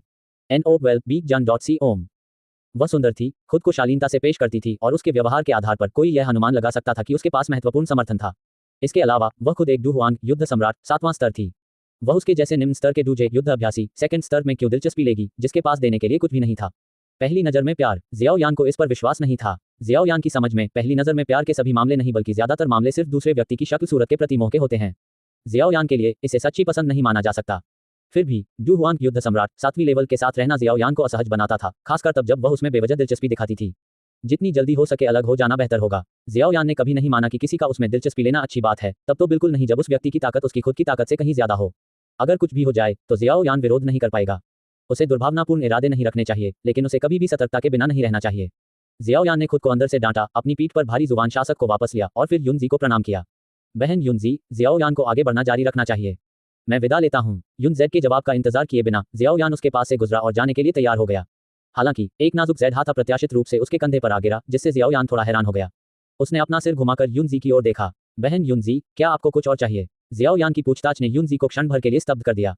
फिर उसका हाथ धीरे से उसकी सुंदर ठोड़ी पर टिका और उसने अपना सिर झुकाया, गहरी सोच में, जैसे कि जवाब देने के बारे में सोच रही हो। इस दौरान जियाओ यान के कंधे को पकड़े हुए हाथ ने उसे छोड़ने का कोई संकेत नहीं दिखाया। धीरे धीरे उसके अंदर तनाव बढ़ता गया। ये बहन क्या करने का इरादा रखती है? क्या हम पहले भी मिल चुके हैं? जियाओ यान ने अपने मन में सोचा, ये याद करने की कोशिश करते हुए कि क्या वह पहले कभी युनजी से मिला था। लेकिन अंत में खोज से कोई नतीजा नहीं निकला। उसकी सारी यादों में युनजी की उपस्थिति का बिल्कुल भी निशान नहीं था। जियाओ यान इस बारे में बेहद आश्वस्त था। अगर ऐसा है तो युनजी ने उसे क्यों रोका? जैसे ही जियाओ यान का मन संदेह से भर गया, युनजी अचानक चमक उठा, जियाओ यान को गंभीर भाव से देखने लगा।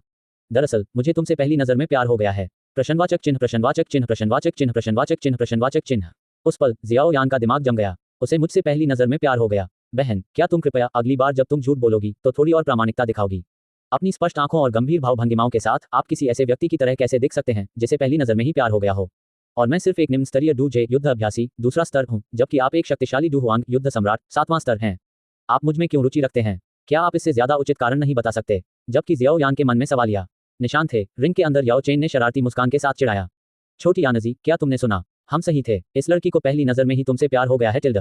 वरिष्ठ याओ कृपया भ्रम न बढ़ाएं। जियाओ यान ने अपनी नाक के पुल को रगड़ा, उसे सिरदर्द होने लगा और उसने अपना संयम वापस पा लिया और युनजी की ओर देखते हुए उससे पूछा, ओम बहन युनजी, क्या मैं पूछ सकता हूँ कि मुझमें किस बात ने आपका ध्यान खींचा? पहली नजर में आपके प्यार का कारण क्या है? क्या तुम्हें पहली नजर में प्यार के लिए किसी कारण की जरूरत है? युनजी ने शांति से जवाब दिया, जिससे जियाओ यान अवाक रह गया। थोड़ी देर बाद उसने फिर पूछा, क्या मैं सुंदर हूँ? वैसे तुम बुरे नहीं हो, तुम ज्यादा खुशमिजाज दिखने वालों में से एक माने जा सकते हो। जियाओ यान का सवाल सुनकर युनजी ने वास्तव में उसके चेहरे की गंभीरता से जांच की और आखिरकार ऐसा जवाब दिया, तो क्या इसका मतलब यह है कि तुम्हें कम उम्र के पुरुष पसंद हैं? बिल्कुल नहीं, इस उम्र में तुम बच्चे बहुत जिद्दी हो, अपनी उम्र के एक शिष्य को संभालना ही मेरे लिए सिरदर्द बन गया है। मुझे दूसरा नहीं चाहिए, युनजी ने गहरी सांस लेते हुए कहा। उसके हाव भाव से जियाओ यान बता सकता था कि उसे उसकी उम्र के लोगों से बातचीत करने में वाकई संघर्ष करना पड़ता था। युनजी द्वारा बताए गए शिष्य ने उसे बहुत परेशान किया होगा। इन विचारों को ध्यान में रखते हुए जियाओ यान ने फिर पूछा, तो तुमने जिस पहली नजर के प्यार का जिक्र किया, क्या उसका इरादा शादी करना है? बिल्कुल नहीं, शादी के बारे में भूल जाओ, मुझे इस समय पुरुषों में कोई दिलचस्पी नहीं है। युनजी ने पीछे नहीं हटते हुए सीधे इनकार कर दिया, जिससे जियाओ यान अपने मन में टिप्पणी करने से खुद को रोक नहीं पाया। तो फिर तुम पहली नजर में प्यार का जिक्र क्यों कर रहे हो? अगर तुम झूठ बोलने जा रहे हो तो कम से कम अपने तर्क को सुसंगत तो बनाओ। जियाओ यान ने जोर से आह भरी और अपने हाथ के पिछले हिस्से का इस्तेमाल करके धीरे से युनजी का हाथ अपने कंधे से हटाया। उसने गंभीरता से कहा, बहन युनजी, अगर तुम्हें कुछ कहना है तो सीधे बोलो। पहली नजर में प्यार जैसे बेतुके कारणों का इस्तेमाल कवर अप के तौर पर करने की कोई जरूरत नहीं है। जियाओ यान समझ सकता था कि युनजी सिर्फ उसे अपने पास रखने के लिए इस तरह के सरासर झूठ का सहारा लेने को तैयार था, जिसका मतलब था कि इसके पीछे कोई और महत्वपूर्ण कारण होना चाहिए। चूंकि वह एक निम्न स्तरीय डूजी युद्ध अभ्यासी दूसरा स्तर के रूप में डू हुआंग युद्ध सम्राट सातवां स्तर को हरा या उससे बच नहीं सकता था, इसलिए स्थिति का सीधे सामना करना और स्पष्ट उत्तर प्राप्त करना बेहतर था। मैं आपको कारण नहीं बता सकती, युनजी ने शांति से कहा। उसकी नजर उसके सामने खड़े युवक पर गई, जो उससे थोड़ा छोटा था। वैसे भी अगले कुछ दिनों तक मैं तब तक तुम्हारे साथ रहूंगी जब तक मैं संतुष्ट नहीं हो जाती।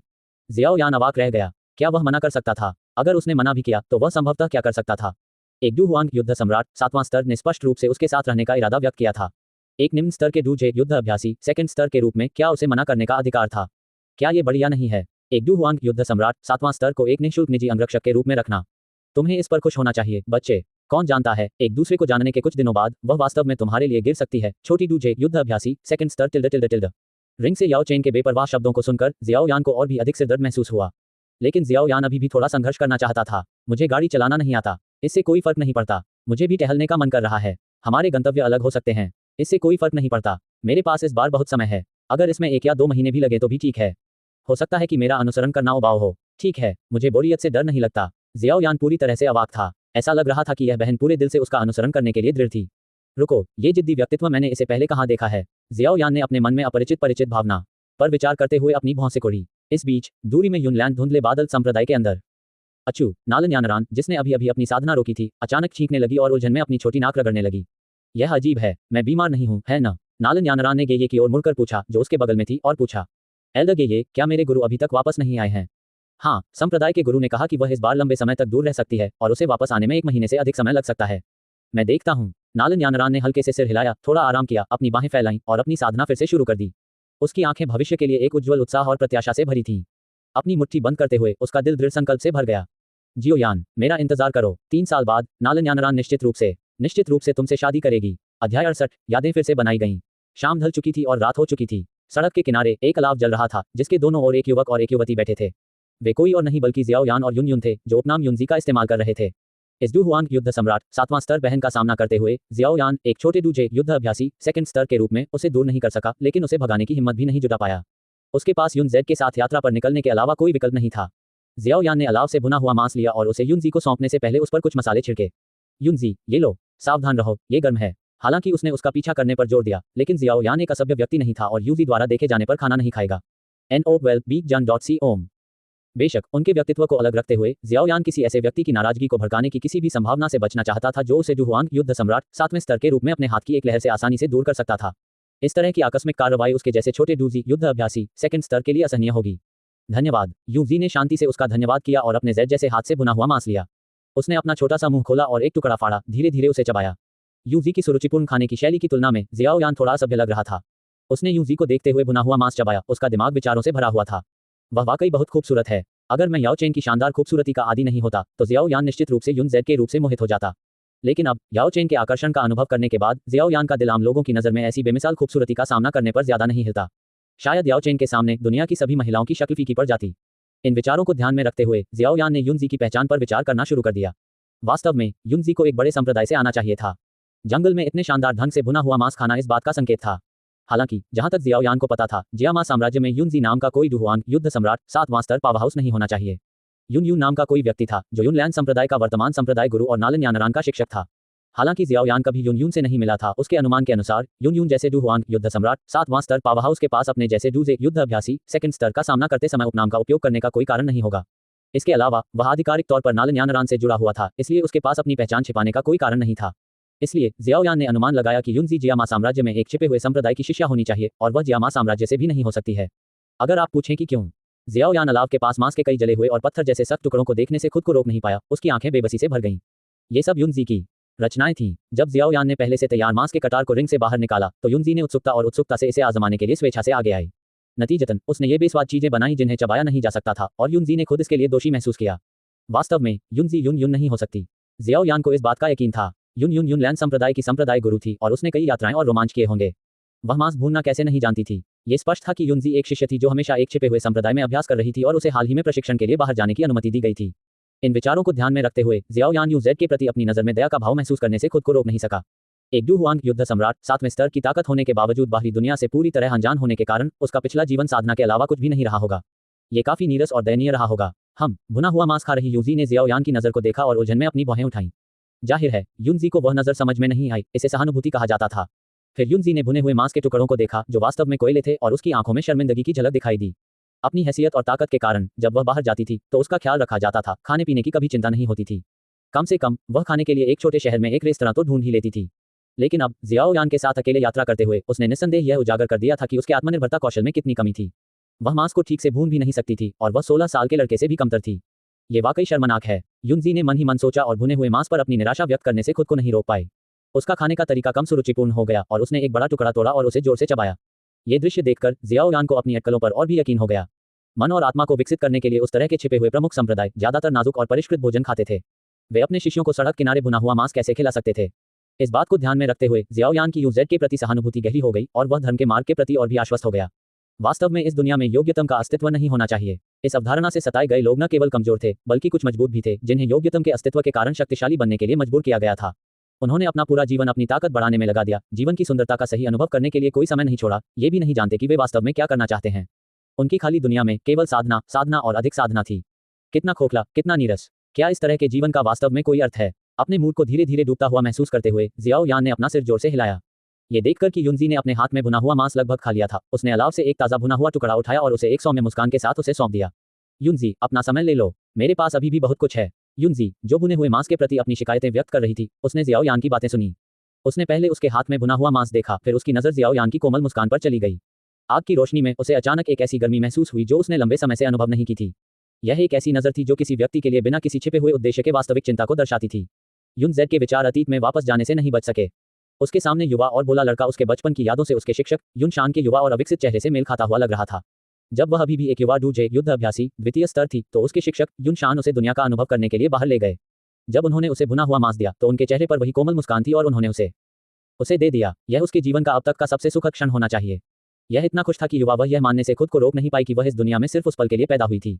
वहां कोई विकर्षण नहीं था, कोई इच्छा नहीं थी और भुने हुए मांस का स्वाद उन भव्य रेस्तरां में शानदार दावतों की तुलना नहीं कर सकता था। लेकिन युनजी ने वास्तव में महसूस किया कि वह पल उसके दिल की गहराई से गर्म था। हर बार जब वह इसके बारे में सोचती तो उसे पुरानी यादें ताज़ा हो जाती। हालांकि युनजी ने एक दशक से ज्यादा समय से वह गर्मजोशी महसूस नहीं की थी जिसकी उसे चाह थी। किसी ने भी उसे वह गर्मजोशी फिर से नहीं दी थी, जिसमें युनशान भी शामिल है, जिसने एक बार उसे वह गर्मजोशी दी थी। ऐसा सिर्फ इसलिए नहीं था क्योंकि युनशान एकांत में चला गया था, बल्कि इसलिए भी था क्योंकि उसके एकांत से पहले युनशान ने युनजी को ठंडा और दूर महसूस कराया था। युनजी इसे शब्दों में बयां नहीं कर सकती थी, लेकिन उसे एक हल्का सा आभास था। उसका शिक्षक बदल गया था और वह ये नहीं बता सकती थी कि यह कब शुरू हुआ था। अतीत की खूबसूरत यादें सिर्फ यादें बनकर रह गई थीं। उसने सोचा था कि उन्हें कभी भी दोबारा नहीं बनाया जा सकता, लेकिन अब यह उसे इस युवक द्वारा पेश किया जा रहा था। युनजी धीरे धीरे अपने विचारों से बाहर निकली और धीरे से जियाओयान के हाथ से भुना हुआ मांस लेने के लिए आगे बढ़ी। उसने धीरे से कहा, धन्यवाद, और वह एक बार फिर मुस्कुराई। उसकी आंखों में उसका आभार साफ झलक रहा था। युनजी के धन्यवाद के शब्दों को सुनकर जियाओयान ने अपनी भौं को थोड़ा ऊपर उठाया। उसे थोड़ी उलझन महसूस हुई। वह इस भावना को दूर नहीं कर सका कि युनजी उसे भुना हुआ मांस देने के लिए धन्यवाद नहीं दे रही थी, बल्कि किसी और चीज के लिए। खैर, यह सिर्फ उसकी कल्पना होगी। जियाओयान ने अर्थहीन विचारों को खारिज कर दिया और मुस्कुराते हुए जवाब दिया, आपका स्वागत है। अध्याय 69, थोड़ा सा पछतावा। जियाओयान, क्या यह अभी तैयार है? युनजी की आवाज घबराहट से भरी हुई थी, लेकिन जियाओयान शांत रहा और धीरे से बोला, अभी नहीं, बस थोड़ी देर और। मैं अब और इंतजार नहीं कर सकता। अचानक युनजी ने एक बड़बड़ाहट भरी आह भरी, लेकिन जियाओयान बेफिक्र रहा। उसने अपनी उंगली होठों पर रख ली। बस थोड़ी देर और चुप हो गया। लगभग हो गया। मम्मा। एक और दर्जन सेकंड बीत गए और जियाओयान की पुतलियां अचानक सिकुड़ गईं और उसने जोर से कहा, हो गया। जैसे ही जियाओयान के शब्द निकले, युनजी ने तुरंत भुना हुआ मांस आग से उठा लिया और एक सुखद सुगंध हवा में भर गई, जिससे उसकी आंखें उत्साह से चमक उठीं। 19 बार, कुल 19 बार युनजी और जियाओयान को अपनी यात्रा शुरू किए 1 सप्ताह हो गया था और इस सप्ताह के दौरान युनजी ने जियाओयान के मार्गदर्शन में मांस भूनने का हठपूर्वक प्रयास किया था। वह 18 बार असफल रही थी, लेकिन 19वीं कोशिश में वह मांस पकाने में सफल रही। युनजी ने उत्साह से भुना हुआ मांस अपने मुंह में लाया और एक बड़ा निवाला खाया। कुछ चबाने के बाद उसकी आंखें संतुष्टि से चमक उठीं। यह कोयले में नहीं बदला और इसका स्वाद बहुत स्वादिष्ट है। ये खाने योग्य है। वाह। जबकि युनजी उत्साह से भरी हुई थी, जियाओयान ने राहत की गहरी सांस ली और अपने माथे से बचा हुआ पसीना पोंछा। आखिरकार उसने सफलतापूर्वक मांस पका लिया। जियाओयान खुद को असहाय महसूस करने से नहीं रोक सका। युनजी एक डुहुआंग युद्ध सम्राट 7वां स्तर था और उसकी राय में मांस भूनना उसके लिए मुश्किल नहीं होना चाहिए था। लेकिन ऐसा लग रहा था कि युनजी में वास्तव में इसके लिए कोई प्रतिभा नहीं थी। पिछले हफ्ते से उसने लगातार उसकी सहायता से खुद को चुनौती दी थी और आज वह आखिरकार सफल हो गई। ईमानदारी से कहूं तो युन जेड के पाक कौशल के साथ वह उसकी सबसे बड़ी बहन जियाओलिंग के साथ प्रतिस्पर्धा करने में सक्षम होनी चाहिए। लेकिन युनजी वास्तव में दृढ़ और जिद्दी थी। ये काफी दुर्लभ था। प्रत्येक असफलता के बाद उसकी स्पष्ट निराशा और अधीरता के बावजूद वह अंततः खुद को शांत करने और फिर से प्रयास करने के लिए मजबूर कर लेती थी। ये काफी उल्लेखनीय था। इस बारे में सोचते हुए जियोयान अपनी ठुड्डी को चुटकी बजाने और विचार करने से खुद को रोक नहीं सका। ये दृढ़ता और जिद्दीपन इतना परिचित लगा, जैसे कोई ऐसा व्यक्ति हो जिसे वह जानता हो। ये कौन हो सकता है? जैसे ही जियाओयान ने अपने दिमाग में लक्ष्य व्यक्ति की तलाश की, अचानक कुछ उसकी ओर उड़ गया। जियाओयान जल्दी से अपने विचारों से बाहर आया और उसे पकड़ लिया। ये भुना हुआ मांस का आधा खाया हुआ और अभी भी थोड़ा गर्म टुकड़ा था। चलो साथ में खाते हैं। ये पहली बार है जब मैंने सफलतापूर्वक मांस भुना है। युनजी ने उसे खुशी से आमंत्रित किया। उसकी पहले की उदासीन अभिव्यक्ति लगभग नगण्य थी। शायद ये युनजी का असली स्वभाव था। जियाओयान ने युनजी को देखा और धीरे से मुस्कुराने से खुद को रोक नहीं पाया। युनजी ने उसकी मुस्कान देखकर अपनी नाक को कुछ हद तक नाखुश होकर सिकोड़ लिया। क्या हुआ? क्या तुम मेरी सफलता के बाद मेरा मजाक उड़ाने की हिम्मत करोगे? नहीं नहीं नहीं, मैं हिम्मत नहीं करूंगा। जियाओयान ने जल्दी से अपना हाथ हिलाया, एक हाथ में भुना हुआ मांस पकड़ा और अपने दूसरे हाथ को हल्के से अपने गाल पर टिकाया। उसने मुस्कुराते हुए कहा, मुझे बस ऐसा लगता है कि जब हम पहली बार मिले थे तब की तुलना में युनजी बहुत ज्यादा खुशमिजाज हो गई है। हो। युनजी ने असमंजस में पलकें झपकाईं और फिर जियोयान ने कहा, जब हम पहली बार मिले थे तो आप एक ऊंचे डुहुआंग युद्ध सम्राट 7वें स्तर की तरह थे जो बादलों से दुनिया को उदासीनता से देख रहे थे। लेकिन अब मुझे डुहुआंग युद्ध सम्राट 7वें स्तर का कोई निशान नहीं दिख रहा है। आप पड़ोस की बड़ी बहन की तरह लगती हैं। क्या ऐसा है? जियाओयान की बातें सुनने के बाद युनजी धीरे धीरे अपने होश में आए और पिछले हफ्ते जियाओयान के साथ की गई अपनी यात्रा को याद किया। सोचने पर ऐसा लगता है कि मैं 1 दशक से ज्यादा समय से इतनी खुश नहीं रही हूँ। इस हफ्ते मेरे दिल की गहराइयों से निकली सच्ची हंसी की संख्या पिछले 10 सालों की कुल हंसी से ज्यादा हो सकती है। अपने हाथों से पकाए गए भुने हुए मांस को देखते हुए युनजी खुद को यादों में खो जाने से नहीं रोक पाई। जब से वह याद कर सकती है, युनजी अपने गुरु युन शान का अनुसरण करके एक अच्छा इंसान बनने के सिद्धांतों को सीख रही थी। वह दृढ़ता से अपने सच्चे स्व का पालन करती रही, पूरे दिल से साधना के मार्ग पर चढ़ने का प्रयास करती रही। उसके पास खुद के लिए शायद ही कोई खाली समय होता। युनलैन संप्रदाय के संप्रदाय गुरु के रूप में सफल होने के बाद युन जेड के पास और भी कम खाली समय था। संप्रदाय का भारी बोझ तुरंत उसके कंधों पर आ गया और वह बिना किसी शिकायत के इसे उठाने की आदी हो गई थी। या यूं कहें कि उसे एहसास ही नहीं हुआ कि उसे शिकायतें हैं। उसे ये भी नहीं पता था कि उसकी जिम्मेदारियों का बोझ उसे घुटन दे रहा था। अगर ऐसा ना होता तो युनजी ने गाड़ी में धीरे धीरे यात्रा करना नहीं चुना होता, नहीं वह जियाओयान के साथ आराम से यात्रा करना चुनती। पहले उसकी नज़र में ऐसा व्यवहार समय की बर्बादी माना जाता। शायद अपने दिल की गहराई में वह भी अपने कंधों पर भारी बोझ को कुछ समय के लिए उतारकर आराम करना चाहती थी। लेकिन इतनी खुशी से आराम कर पाना वाकई अप्रत्याशित था। नहीं, ये सही नहीं है। युनजी की खूबसूरत आंखें जियाओयान को देखते ही चमक उठी, जो उसके द्वारा बनाया गया भुना हुआ मांस खा रहा था और लगातार उसकी तारीफ कर रहा था। उसकी पहले की उदासीन आंखों में कोमलता का एक संकेत दिखाई दिया। वह जानबूझकर मुझे खुशी पाने के लिए मार्गदर्शन कर रहा है। अब जब मैं इसके बारे में सोचता हूँ तो मैं मांस भूनने पर इतना ध्यान केंद्रित करने का कारण भी उसके प्रभाव के कारण था। कोई आश्चर्य नहीं कि यानरान इस बच्चे को इतनी मजबूती से पकड़ता है। युनजी ने चुपचाप जियाओयान को देखा। वह उसके साथ इस यात्रा पर यह देखने के लिए गई थी कि उसका प्रिय शिष्य किस तरह के व्यक्ति पर इतना मोहित है, ताकि उसके अनमोल शिष्य को किसी तुच्छ व्यक्ति द्वारा धोखा दिए जाने से बचाया जा सके। अब ऐसा लगता है कि नालन यानरान का निर्णय पूरी तरह से सही है। युनजी को जियाओयान में जानबूझकर दोष निकालना भी मुश्किल लगेगा। ये युवक असाधारण रूप से उत्कृष्ट है और उसके पास ईमानदारी का वह स्तर है जो युन ने भी हासिल नहीं किया है। नहीं, जियाओयान की ईमानदारी मेरे शिक्षक युन शान से भी बढ़कर है। जब युनजी ने यह सोचा तो उसे नालान यानरान के लिए इतना अच्छा मैच मिलने पर खुशी हुई, लेकिन उसकी आंखों में उदासी की एक झलक दिखाई दी। यानरान की खातिर ये थोड़ा अफसोस की बात है। हाँ, कुछ सेकंड के चक्कर के बाद युनजी अचानक चौंक गई। उसने अपने माथे पर जोरदार थप्पड़ मारा, जिसने रात की खामोशी को तोड़ दिया। जियाओयान, जिसके मुंह में मांस था, एक पल के लिए घुट गया, फिर उसे निगलने के लिए संघर्ष किया और उत्सुकता से युनजी को देखा। युन जेड जी, तुम्हें क्या हो गया है? आह, मैं ठीक हूँ। युनजी ने अपनी आंखें खोली और घबराए हुए जियाओयान को देखा। उसकी आंखों में शांति लौट आई, जैसे कि कुछ हुआ ही ना हो। मेरी बात पर ध्यान मत दो, ये तो बस एक मच्छर था। हाँ। जियाओयान ने अपना सिर थोड़ा झुकाया और देखा कि युनजी वाकई ठीक है। वह शांत होकर वापस बैठ गया। युनजी भी इस समय क्रॉस लेग बैठ गई, अपनी आंखें बंद कर लीं और अपने बेचैन दिल को शांत करते हुए ध्यान करने लगी। उसने चुपके से खुद से शिकायत की, युन, ओ युन, क्या तुमने कभी किसी आदमी को नहीं देखा? ये तुम्हारे शिष्यों की होने वाली मंगेतर है। बिल्कुल भी हस्तक्षेप न करें। युनजी को अचानक एक ऐसे तरीके से ध्यान करते हुए देखकर जिसे समझ पाना मुश्किल था, जियाओयान के दिमाग में सवालिया निशान उठने लगे। अभी तो यह मच्छर तो नहीं हो सकता था, है न? जैसे ही जियाओ यान हैरान हुआ, रिंग के अंदर से याओ चेन की आवाज सुनाई दी। छोटी यानर, लोगों को परखने के अपने कई सालों के अनुभव के आधार पर मैं पूरी तरह से निश्चित हो सकता हूं कि इस लड़की को तुम पसंद आ गई हो। याओ चेन की आवाज बिल्कुल निश्चित थी, लेकिन जियाओ यान ने अपने दिल में इसे दृढ़ता से नकार दिया। बड़े याओ, कृपया अपने शिष्य को तंग न करें। उसके जैसा एक महान डुहुआंग युद्ध सम्राट 7वां स्तर कभी भी मेरे जैसे किसी व्यक्ति में रुचि नहीं लेगा। चूंकि आप इस पर विश्वास नहीं करते हैं, इसलिए मैं और कुछ नहीं कर सकता। याओ चेन ने रिंग के भीतर से हल्की आह भरी और लापरवाही से पूछा, अगर मैंने जो कहा वह सच है, तो आप इस लड़की के बारे में क्या सोचते हैं? क्या आप उससे शादी करना चाहेंगे? याओ चेन के सवाल को सुनकर जियाओ यान एक पल के लिए चुप हो गया, फिर अपने दिल में गंभीरता से जवाब दिया। ईमानदारी से कहूं तो मैं करता हूं। जियाओ यान झूठ नहीं बोलता है और वह निश्चित रूप से अपने विचारों के खिलाफ नहीं जाएगा। उसने एक एक करके उन कारणों को सूचीबद्ध किया कि वह युनजी से शादी क्यों करना चाहता था। हालांकि उसकी शक्ल सूरत शायद आपकी शक्ल से मेल न खाए, एल्डर याओ, वह निश्चित रूप से एक दुर्लभ सुंदरता है। एक पुरुष के रूप में मुझे वह पसंद आएगी। उसका चरित्र उदासीन लगता है, हर चीज के प्रति उदासीनता का रवैया रखता है। हालांकि इतने दिन साथ बिताने के बाद यह स्पष्ट है कि युनजी का असली स्वभाव अंदर से गर्म है, एक बड़ी बहन की तरह। भविष्य में उसके साथ रहना आरामदायक होगा। सबसे महत्वपूर्ण बात यह है कि युनजेड के मूल्य मेरे मूल्यों से मेल खाते हैं। वह सबसे ईमानदार व्यक्ति होनी चाहिए जिसे मैंने कभी देखा है। अगर मैं उससे शादी करता हूं, तो हमें परस्पर विरोधी मान्यताओं के बारे में चिंता करने की जरूरत नहीं होगी।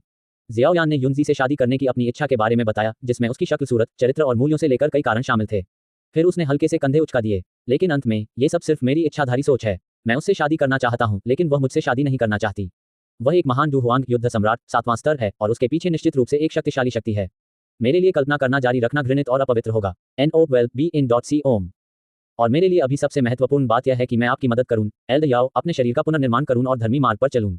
शादी अभी भी बहुत दूर है। उस समय तक यूजी पहले से ही शादीशुदा हो सकती है, शायद उसके बच्चे भी हो सकते हैं। इन विचारों को ध्यान में रखते हुए जियाओ यान ने निर्णायक रूप से अपनी अवास्तविक कल्पनाओं को खारिज कर दिया। इस तरह का रिश्ता होना अच्छा है, जैसे पड़ोस में रहने वाली बड़ी बहन। इसे और आगे ले जाने की कोई जरूरत नहीं है। फिर जियाओ यान ने हाथ बढ़ाया और यूजी की तरफ देखा, जो अभी भी अपनी आंखें बंद करके ध्यान कर रही थी। वह अपनी तरफ लेट गया, अव्यवस्थित विचारों को एक तरफ धकेल दिया और सोचने लगा कि कैसे धर्म के मार्ग को बढ़ावा दिया जाए। जल्द ही वह गहरी नींद में सो गया। अंगूठी के अंदर याओ चेन ने सो रहे जियाओ यान को देखा और फिर यूजी को, जो अभी भी बंद आंखों से ध्यान कर रही थी। उसके चेहरे पर एक रहस्यमयी मुस्कान दिखाई दी। भाग्य कोई ऐसी चीज नहीं है जो इंतजार करके आती है, छोटी यानेर टिल्ड। जब याओ चेन अपने मन में कुछ सोच रहा था, तो उसे अचानक कुछ महसूस हुआ और उसने जियाओ यान के मन में डांटा, छोटी यानेर। जैसे ही याओ चेन की आवाज उसके दिमाग में गूंजी, जियाओ यान, जो अभी अभी सो गया था, तुरंत अपने पैरों पर कूद पड़ा। युनजी, जो ध्यान कर रही थी, ने भी अचानक अपनी आंखें खोली और अंधेरे आसमान में घने जंगल की ओर देखा।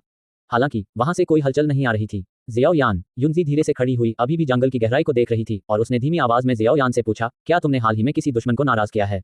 मैं शायद ही कभी दुश्मन बनाती हूं, लेकिन अगर मुझे किसी का जिक्र करना है, तो वह डाकुओं के 3 समूह होंगे जिन्हें मैंने पहले खत्म कर दिया था। जियाओ यान ने भारी जुबान शासक को उठाया और उसे अपने कंधे पर टिका लिया। उसकी गहरी काली आंखें जंगल की गहराई पर टिकी हुई थीं। लेकिन मुझे नहीं लगता कि उस स्तर की ताकत वाला कोई व्यक्ति सड़क किनारे डाकू के रूप में काम करेगा। तुम सही हो, युनजी ने धीरे से सहमति जताई। उसकी आवाज ठंडी हो गई। एक 3 स्टार डुहुआंग बैटल किंग, 6ठा स्तर। अगर उस स्तर की ताकत वाला कोई व्यक्ति सड़क किनारे डाकू के रूप में काम करता है, तो उसे वास्तव में कोई शर्म नहीं है। जैसे ही वह बोल रही थी, जंगल की गहराई से एक काले कपड़े वाला व्यक्ति लबादा पहने हुए बाहर आया। उनकी भयावह निगाहें जियाओ यान पर टिकी थी और वे अपने बगल में खड़े युनजी को पूरी तरह से नजरअंदाज कर रहे थे। काफी देर तक चुप रहने के बाद काले कपड़े वाले व्यक्ति ने कर्कश आवाज में पूछा, क्या तुम जियाओ यान हो? हाँ, मैं हूँ, जियाओ यान ने बिना किसी हिचकिचाहट के स्वीकार किया। अगर वह अपना नाम भी स्वीकार नहीं कर सकता, तो धर्म के मार्ग पर चलने का कोई मतलब नहीं था। इसके अलावा चूंकि यह व्यक्ति उसका स्थान ढूंढ सकता था, इसका मतलब था कि उन्होंने पहले ही उसकी पहचान की पुष्टि कर दी थी। भले ही उसने इनकार कर दिया हो, यह अर्थहीन होगा। नए अध्यायों के धीमे अपडेट के बारे में मुझे आखिरकार एक ऐप पर एक समाधान मिल गया है जो स्रोत स्विचिंग की अनुमति देता है। इस पुस्तक के नवीनतम अध्यायों को कई प्लेटफॉर्म पर देखने के लिए wanyuanup.org पर हुआनेवान ऐप डाउनलोड करें। तुम इतनी रात को मुझे परेशान करने क्यों आए हो? जियाओ यान ने ठंडे स्वर में पूछा। उसका शरीर तनावग्रस्त हो गया। कुछ नहीं, बस किसी से तुम्हारी जान लेने का आदेश मिला है। जैसे ही काले कपड़े वाले व्यक्ति के शब्द निकले, उनकी आकृति जियाओ यान के सामने चमक उठी और लबादे के नीचे खंजर जियाओ यान के गले से बमुश्किल 3 इंच की दूरी पर एक ठंडी रोशनी के साथ चमक उठा। जियाओ यान के पास प्रतिक्रिया करने का समय नहीं था। यह एक डुहुआंग युद्ध राजा 6ठा स्तर की गति थी। डिंग, जियाओ यान ने डरावने रूप से देखा क्योंकि एक लंबी तलवार ने उसके सामने खंजर को रोक दिया और उसके चेहरे पर ठंडा पसीना आ गया। यह मौत से एक बाल की दूरी पर था। काले कपड़े वाले व्यक्ति की निगाह अचानक जम गई। लंबी तलवार का पीछा करते हुए उस व्यक्ति तक पहुंची जो उसे पकड़े हुए था। वह बर्फीले भाव के साथ युनजी थी।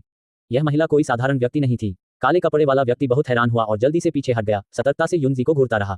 जब युनजी ध्यान कर रही थी, तो उसने अपनी आभा को दबा दिया था, जिससे काले कपड़े वाले व्यक्ति को पूरी तरह से गलतफहमी हो गई कि वह जियाओ यान के साथ उसकी यात्रा पर जाने वाली एक साधारण महिला है। काले कपड़े वाले व्यक्ति को उम्मीद नहीं थी कि युनजी इतनी तेजी से उनके हमले को सटीक और तेजी से रोक सकती है। धन्यवाद, बहन युनजी। जियो यान ने तुरंत युनजी को धन्यवाद दिया और उसने हल्के से सिर हिलाया, जियो यान के सामने लंबी तलवार पकड़े हुए काले कपड़े पहने व्यक्ति को घूरते हुए।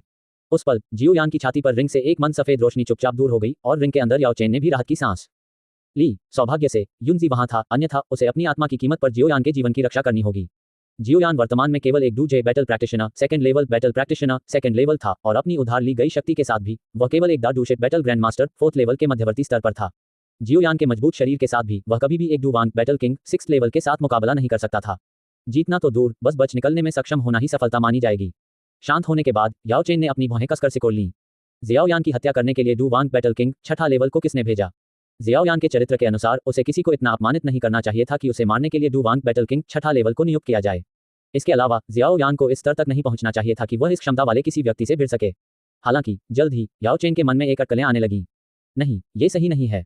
अभी भी कोई है जो जियाओयान के खिलाफ द्वेष रखता है और उसके पास उसकी हत्या के लिए डुवांग बैटल किंग 6ठा लेवल को नियुक्त करने की उच्च स्तरीय शक्ति है। जगमा साम्राज्य का सबसे बड़ा संप्रदाय युनलैंड धुंधले बादल संप्रदाय, और जियाओयान की हत्या करने के लिए डुवांग बैटल किंग 6ठा लेवल को नियुक्त करने का एकमात्र कारण जियाओयान और नलन यानरान के बीच 3 साल का समझौता है। स्वर्ग की गौरवशाली बेटी और भावी युवा संप्रदाय गुरु के रूप में यदि नलन यानरान जियाओयान के साथ 3 साल का समझौता जीत जाती है तो उसे मौके पर ही इस पहले से प्रसिद्ध बर्बाद व्यक्ति से शादी करनी होगी। ये युनलैंड धुंधले बादल संप्रदाय की प्रतिष्ठा के लिए एक बड़ा झटका होगा। जियाओयान को जिताने का तरीका खोजने के लिए ये हास्यास्पद है। ये केवल ये साबित करेगा कि युवा संप्रदाय गुरु जिस पर युनलैंड धुंधले बादल संप्रदाय ने इतना निवेश किया है वह उस बर्बाद व्यक्ति के बराबर भी नहीं है जो आधे रास्ते से सत्ता में आया है। ये निस्संदेह युनलैंड धुंधले बादल संप्रदाय की प्रतिष्ठा के लिए एक और भी बड़ा झटका होगा। चाहे वे जीतें या हारें, ये युनलैंड धुंधले बादल संप्रदाय की प्रतिष्ठा के लिए अच्छी स्थिति नहीं है, कम से कम उन लोगों की नज़र में। इसलिए वे इस दुविधा को हल करना चाहते हैं और एकमात्र तरीका यह है कि इस 3 साल के समझौते को होने से रोका जाए और समस्या को उसकी जड़ से हल किया जाए। और इस 3 साल के समझौते के 2 मूल हैं, नलन यानरान जिसने इसे प्रस्तावित किया और जियाओयान जिसे इसे स्वीकार करने के लिए मजबूर किया गया। चूंकि नलन यानरान उनके अपने युवा संप्रदाय गुरु हैं, इसलिए उन्हें स्वाभाविक रूप से लक्ष्य के रूप में बाहर रखा गया है। इसलिए लक्ष्य को एक व्यक्ति तक सीमित कर दिया गया है, नलन यानरान की मंगेतर जियाओयान। अध्याय 70 घात। जियाओयान झूठ नहीं बोलता और वह निश्चित रूप से अपने विचारों के विरुद्ध नहीं जाएगा। उसने एक एक करके उन कारणों को सूचीबद्ध किया कि वह युनजी से शादी क्यों करना चाहता था। हालांकि उसका रूप रंग शायद आपसे मेल न खाए सीनियर याओ, वह निश्चित रूप से लाखों में एक दुर्लभ सुंदरता है और एक पुरुष के रूप में मुझे वह पसंद है। उसका चरित्र उदासीन लगता है, हर चीज के प्रति उदासीनता का रवैया रखता है। हालांकि इन दिनों को एक साथ बिताने के बाद ये स्पष्ट है कि युनजी का असली स्वभाव अंदर से गर्म है, एक बड़ी बहन की तरह। भविष्य में उसके साथ रहना आरामदायक होगा। सबसे महत्वपूर्ण बात यह है कि युनजेड के मूल्य मेरे साथ मेल खाते हैं। वह सबसे ईमानदार व्यक्ति होनी चाहिए जिसे मैंने कभी देखा है। अगर मैं उससे शादी करता हूं तो हमें परस्पर विरोधी विश्वासों के बारे में चिंता करने की जरूरत नहीं होगी। जियाओयान ने युनजी से शादी करने की अपनी इच्छा के कारणों को समझाया, जिसमें उसकी उपस्थिति, चरित्र, मूल्यों से लेकर कई बातें शामिल थीं। फिर उसने हल्के से कंधे उचका दिए। लेकिन अंत में ये सब सिर्फ मेरी इच्छाधारी सोच है। मैं उससे शादी करना चाहता हूं, लेकिन वह निश्चित रूप से मुझसे शादी नहीं करना चाहती। वह एक महान डुहुआंग युद्ध सम्राट 7वीं स्तर है और उसके पीछे निश्चित रूप से एक शक्तिशाली शक्ति है। मेरे लिए कल्पना करना जारी रखना घृणित और अपवित्र होगा और मेरे लिए अभी सबसे महत्वपूर्ण बात यह है कि मैं आपकी मदद करूं, सीनियर याओ, आपके शरीर को फिर से बनाने और मेरे धार्मिक मार्ग पर चलने में आपकी मदद करूं। शादी अभी भी दूर है। उस समय तक युनजी पहले से ही शादीशुदा हो सकती है, शायद उसके बच्चे भी हो सकते हैं। इन विचारों को ध्यान में रखते हुए जियाओयान ने निर्णायक रूप से अपनी अवास्तविक कल्पनाओं को खारिज कर दिया। इस तरह का रिश्ता होना अच्छा है जैसे कि पड़ोस में एक बड़ी बहन हो। इसे आगे बढ़ाने की कोई जरूरत नहीं है। फिर जियाओयान ने हाथ बढ़ाया और युनजी की ओर देखा, जो अभी भी अपनी आंखें बंद करके ध्यान कर रही थी। वह अपनी करवट पर लेट गया, उलझे हुए विचारों को किनारे कर दिया और सोचने लगा कि कैसे धर्म के मार्ग पर आगे बढ़ा जाए। जल्द ही वह गहरी नींद में सो गया। रिंग के अंदर याओ चेन ने सो रहे जियाओयान को देखा और फिर यूजी को, जो अभी भी बंद आंखों से ध्यान कर रही थी। उसके चेहरे पर एक रहस्यमयी मुस्कान दिखाई दी। भाग्य कोई ऐसी चीज नहीं है जो इंतजार करके आती है। छोटी यानर टिल्ड। जैसे ही याओ चेन अपने मन में कुछ सोच रही थी, उसे अचानक कुछ महसूस हुआ और उसने जियाओयान के मन में चिल्लाया, छोटा यानर। जैसे ही याओ चेन की आवाज उसके मन में गूंजी, जियाओयान, जो अभी अभी सो गया था, तुरंत अपने पैरों पर कूद पड़ा। युनजी, जो ध्यान कर रही थी, ने भी अचानक अपनी आंखें खोली और अंधेरे आकाश में घने जंगल की ओर देखा। हालांकि वहां से कोई हलचल नहीं आ रही थी। जियाओयान। युनजी धीरे से खड़ी हुई, अभी भी जंगल की गहराई को देख रही थी और उसने धीमी आवाज में जियाओयान से पूछा, क्या तुमने हाल ही में किसी दुश्मन को नाराज किया है? मैं शायद ही कभी दुश्मन बनाती हूँ, लेकिन अगर मुझे किसी का जिक्र करना है तो वह डाकुओं के 3 समूह होंगे जिन्हें मैंने पहले खत्म कर दिया था। जियाओयान ने भारी काला रूलर उठाया और उसे अपने कंधे पर टिका लिया। उसकी गहरी काली आंखें जंगल की गहराई पर टिकी हुई थीं। लेकिन मुझे नहीं लगता कि उस स्तर की ताकत वाला कोई व्यक्ति सड़क किनारे डाकू की तरह काम करेगा। तुम सही हो। युनजी ने धीरे से सहमति जताई। उसकी आवाज ठंडी हो गई। एक 3 स्टार डुवांग बैटल किंग 6ठा लेवल। अगर उस स्तर की ताकत वाला कोई व्यक्ति सड़क किनारे डाकू की तरह काम करता है तो उसे वास्तव में कोई शर्म नहीं है। जैसे ही उसने कहा, एक काले कपड़े पहने हुए व्यक्ति ने जंगल की गहराई से एक लबादा पहना हुआ व्यक्ति बाहर निकला। उनकी भयावह निगाहें जियाओयान पर टिकी थीं, जो उसके बगल में युनजी को पूरी तरह से अनदेखा कर रहे थे। एक लंबे विराम के बाद काले कपड़े वाले व्यक्ति ने कर्कश आवाज में पूछा, क्या तुम जियाओयान हो? हाँ, मैं हूँ। जियाओयान ने बिना किसी हिचकिचाहट के स्वीकार किया। अगर वह अपना नाम भी स्वीकार नहीं कर सकता तो धर्म के मार्ग पर चलने का कोई मतलब नहीं था। इसके अलावा चूंकि यह व्यक्ति उसका स्थान पा सकता था, इसका मतलब था कि उन्होंने पहले ही उसकी पहचान की पुष्टि कर दी थी। भले ही उसने इनकार कर दिया हो, यह अर्थहीन होगा। तुम इतनी रात को मुझे परेशान करने क्यों आए? जियाओयान ने ठंडे स्वर में पूछा। उसका शरीर तनावग्रस्त हो गया। ये कुछ भी नहीं है, बस किसी से तुम्हारी जान लेने का आदेश मिला है। जैसे ही काले कपड़े वाले व्यक्ति के शब्द निकले, उनकी आकृति जियाओयान के सामने चमक उठी और लबादे के नीचे खंजर जियाओयान के गले से बमुश्किल 3 इंच की दूरी पर एक ठंडी रोशनी के साथ चमक उठा। जियाओ यान के पास प्रतिक्रिया करने का समय नहीं था। यह एक डू वांग युद्ध राजा छठा स्तर की गति थी। डिंग, जियाओ यान ने भय से देखा कि एक लंबी तलवार ने उसके सामने खंजर को रोक दिया और उसके चेहरे पर ठंडा पसीना आ गया। यह मौत से एक बाल की दूरी पर था। काले कपड़े वाले व्यक्ति की निगाह अचानक जम गई। लंबी तलवार का पीछा करते हुए उसे पकड़े हुए व्यक्ति तक पहुंची। वह बर्फीले भाव के साथ युनजी थी। यह महिला कोई साधारण व्यक्ति नहीं थी। काले कपड़े वाला व्यक्ति बहुत हैरान हुआ और जल्दी से पीछे हट गया, सतर्कता से युनजी को घूर रहा था। जब युनजी ध्यान कर रही थी तो उसने अपनी आभा को दबा दिया था, जिससे काले कपड़े वाले व्यक्ति को पूरी तरह से गलतफहमी हो गई थी कि वह जियाओ यान के साथ उसकी यात्रा पर जाने वाली एक साधारण महिला है। NO12BN.com। काले कपड़े वाले व्यक्ति को यह उम्मीद नहीं थी कि युनजी इतनी तेजी से उनके हमले को सटीक और तेजी से रोक सकती है। धन्यवाद बहन युनजी। जियाओ यान ने तुरंत युनजी को धन्यवाद दिया और उसने हल्के से सिर हिलाया। जियाओ यान के सामने लंबी तलवार पकड़े हुए काले कपड़े वाले व्यक्ति को ठंडी निगाहों से घूर रही थी। उस समय जियाओ यान की छाती पर रिंग से एक मंद सफेद रोशनी चुपचाप दूर हो गई और रिंग के अंदर याओ चेन ने भी राहत की सांस ली। सौभाग्य से युजी वहां था, अन्यथा उसे अपनी आत्मा की कीमत पर जियाओ यान के जीवन की रक्षा करनी होगी।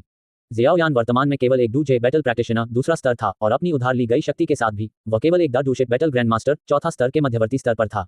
जियाओ यान के मजबूत शरीर के साथ भी वह कभी भी डू वांग बैटल किंग 6वां स्तर का मुकाबला नहीं कर सकता था। जीतना तो दूर, बस बच निकलने में सक्षम होना ही सफलता माना जाएगा। शांत होने के बाद याओ चेन ने अपनी भौहों को कसकर सिकोड़ लिया। जियाओ यान की हत्या करने के लिए डू वांग बैटल किंग 6वां स्तर को किसने भेजा था? जियाओ यान के चरित्र के अनुसार उसे किसी को इतना अपमानित नहीं करना चाहिए था कि उसे मारने के लिए डू वांग युद्ध राजा छठा स्तर को नियुक्त किया जाए। इसके अलावा जियाओ यान को इस स्तर तक नहीं पहुंचना चाहिए था कि वह इस क्षमता वाले किसी व्यक्ति से मुठभेड़ कर सके। हालांकि जल्द ही याओ चेन के मन में एक अटकलें आने लगीं। नहीं, ये सही नहीं है। अभी भी कोई है जो जियाओ यान के खिलाफ द्वेष रखता है और उसके पास उसकी हत्या के लिए डू वांग युद्ध राजा छठा स्तर को नियुक्त करने की उच्च स्तरीय शक्ति है। जियामा साम्राज्य का सबसे बड़ा संप्रदाय युनलैंड धुंधले बादल संप्रदाय और जियाओ यान की हत्या के लिए डू वांग युद्ध राजा छठा स्तर को नियुक्त करने का एकमात्र कारण जियाओ यान और नालन यानारान के बीच 3 साल का समझौता है। स्वर्ग की गौरवशाली बेटी और भविष्य की युवा संप्रदाय गुरु के रूप में अगर नालन यानारान जियाओ यान के साथ 3 साल का समझौता जीत जाती है तो उसे मौके पर ही इस पहले से प्रसिद्ध बर्बाद व्यक्ति से शादी करनी होगी। ये युनलैंड धुंधले बादल संप्रदाय की प्रतिष्ठा के लिए एक बड़ा झटका होगा। जियो यान को जिताने का तरीका खोजने के लिए ये हास्यास्पद है। ये केवल ये साबित करेगा कि युवा संप्रदाय गुरु जिस पर युनलैंड धुंधले बादल संप्रदाय ने इतना निवेश किया है वह उस बर्बाद व्यक्ति के बराबर भी नहीं है जो आधे रास्ते से सत्ता में आया। ये निस्संदेह युनलैंड धुंधले बादल संप्रदाय की प्रतिष्ठा के लिए एक और भी बड़ा झटका होगा। चाहे वे जीतें या हारें, ये युनलैंड धुंधले बादल संप्रदाय की प्रतिष्ठा के लिए अच्छी स्थिति नहीं है, कम से कम उन लोगों की नज़र में तो नहीं। इसलिए वे इस दुविधा को हल करना चाहते हैं और इसका एकमात्र तरीका यह है कि इस 3 साल के समझौते को होने से रोका जाए और समस्या को उसकी जड़ से हल किया जाए। और इस 3 साल के समझौते की 2 जड़ें हैं, नालन यानारान जिसने इसे प्रस्तावित किया और जियो यान जिसे इसे स्वीकार करने के लिए मजबूर किया गया। चूंकि नालन यानारान उनकी अपनी युवा संप्रदाय गुरु हैं, इसलिए उन्हें स्वाभाविक रूप से लक्ष्य के रूप में बाहर रखा गया है। इसलिए लक्ष्य एक व्यक्ति तक सीमित हो गया है, नालन यानारान की मंगेतर जियो यान।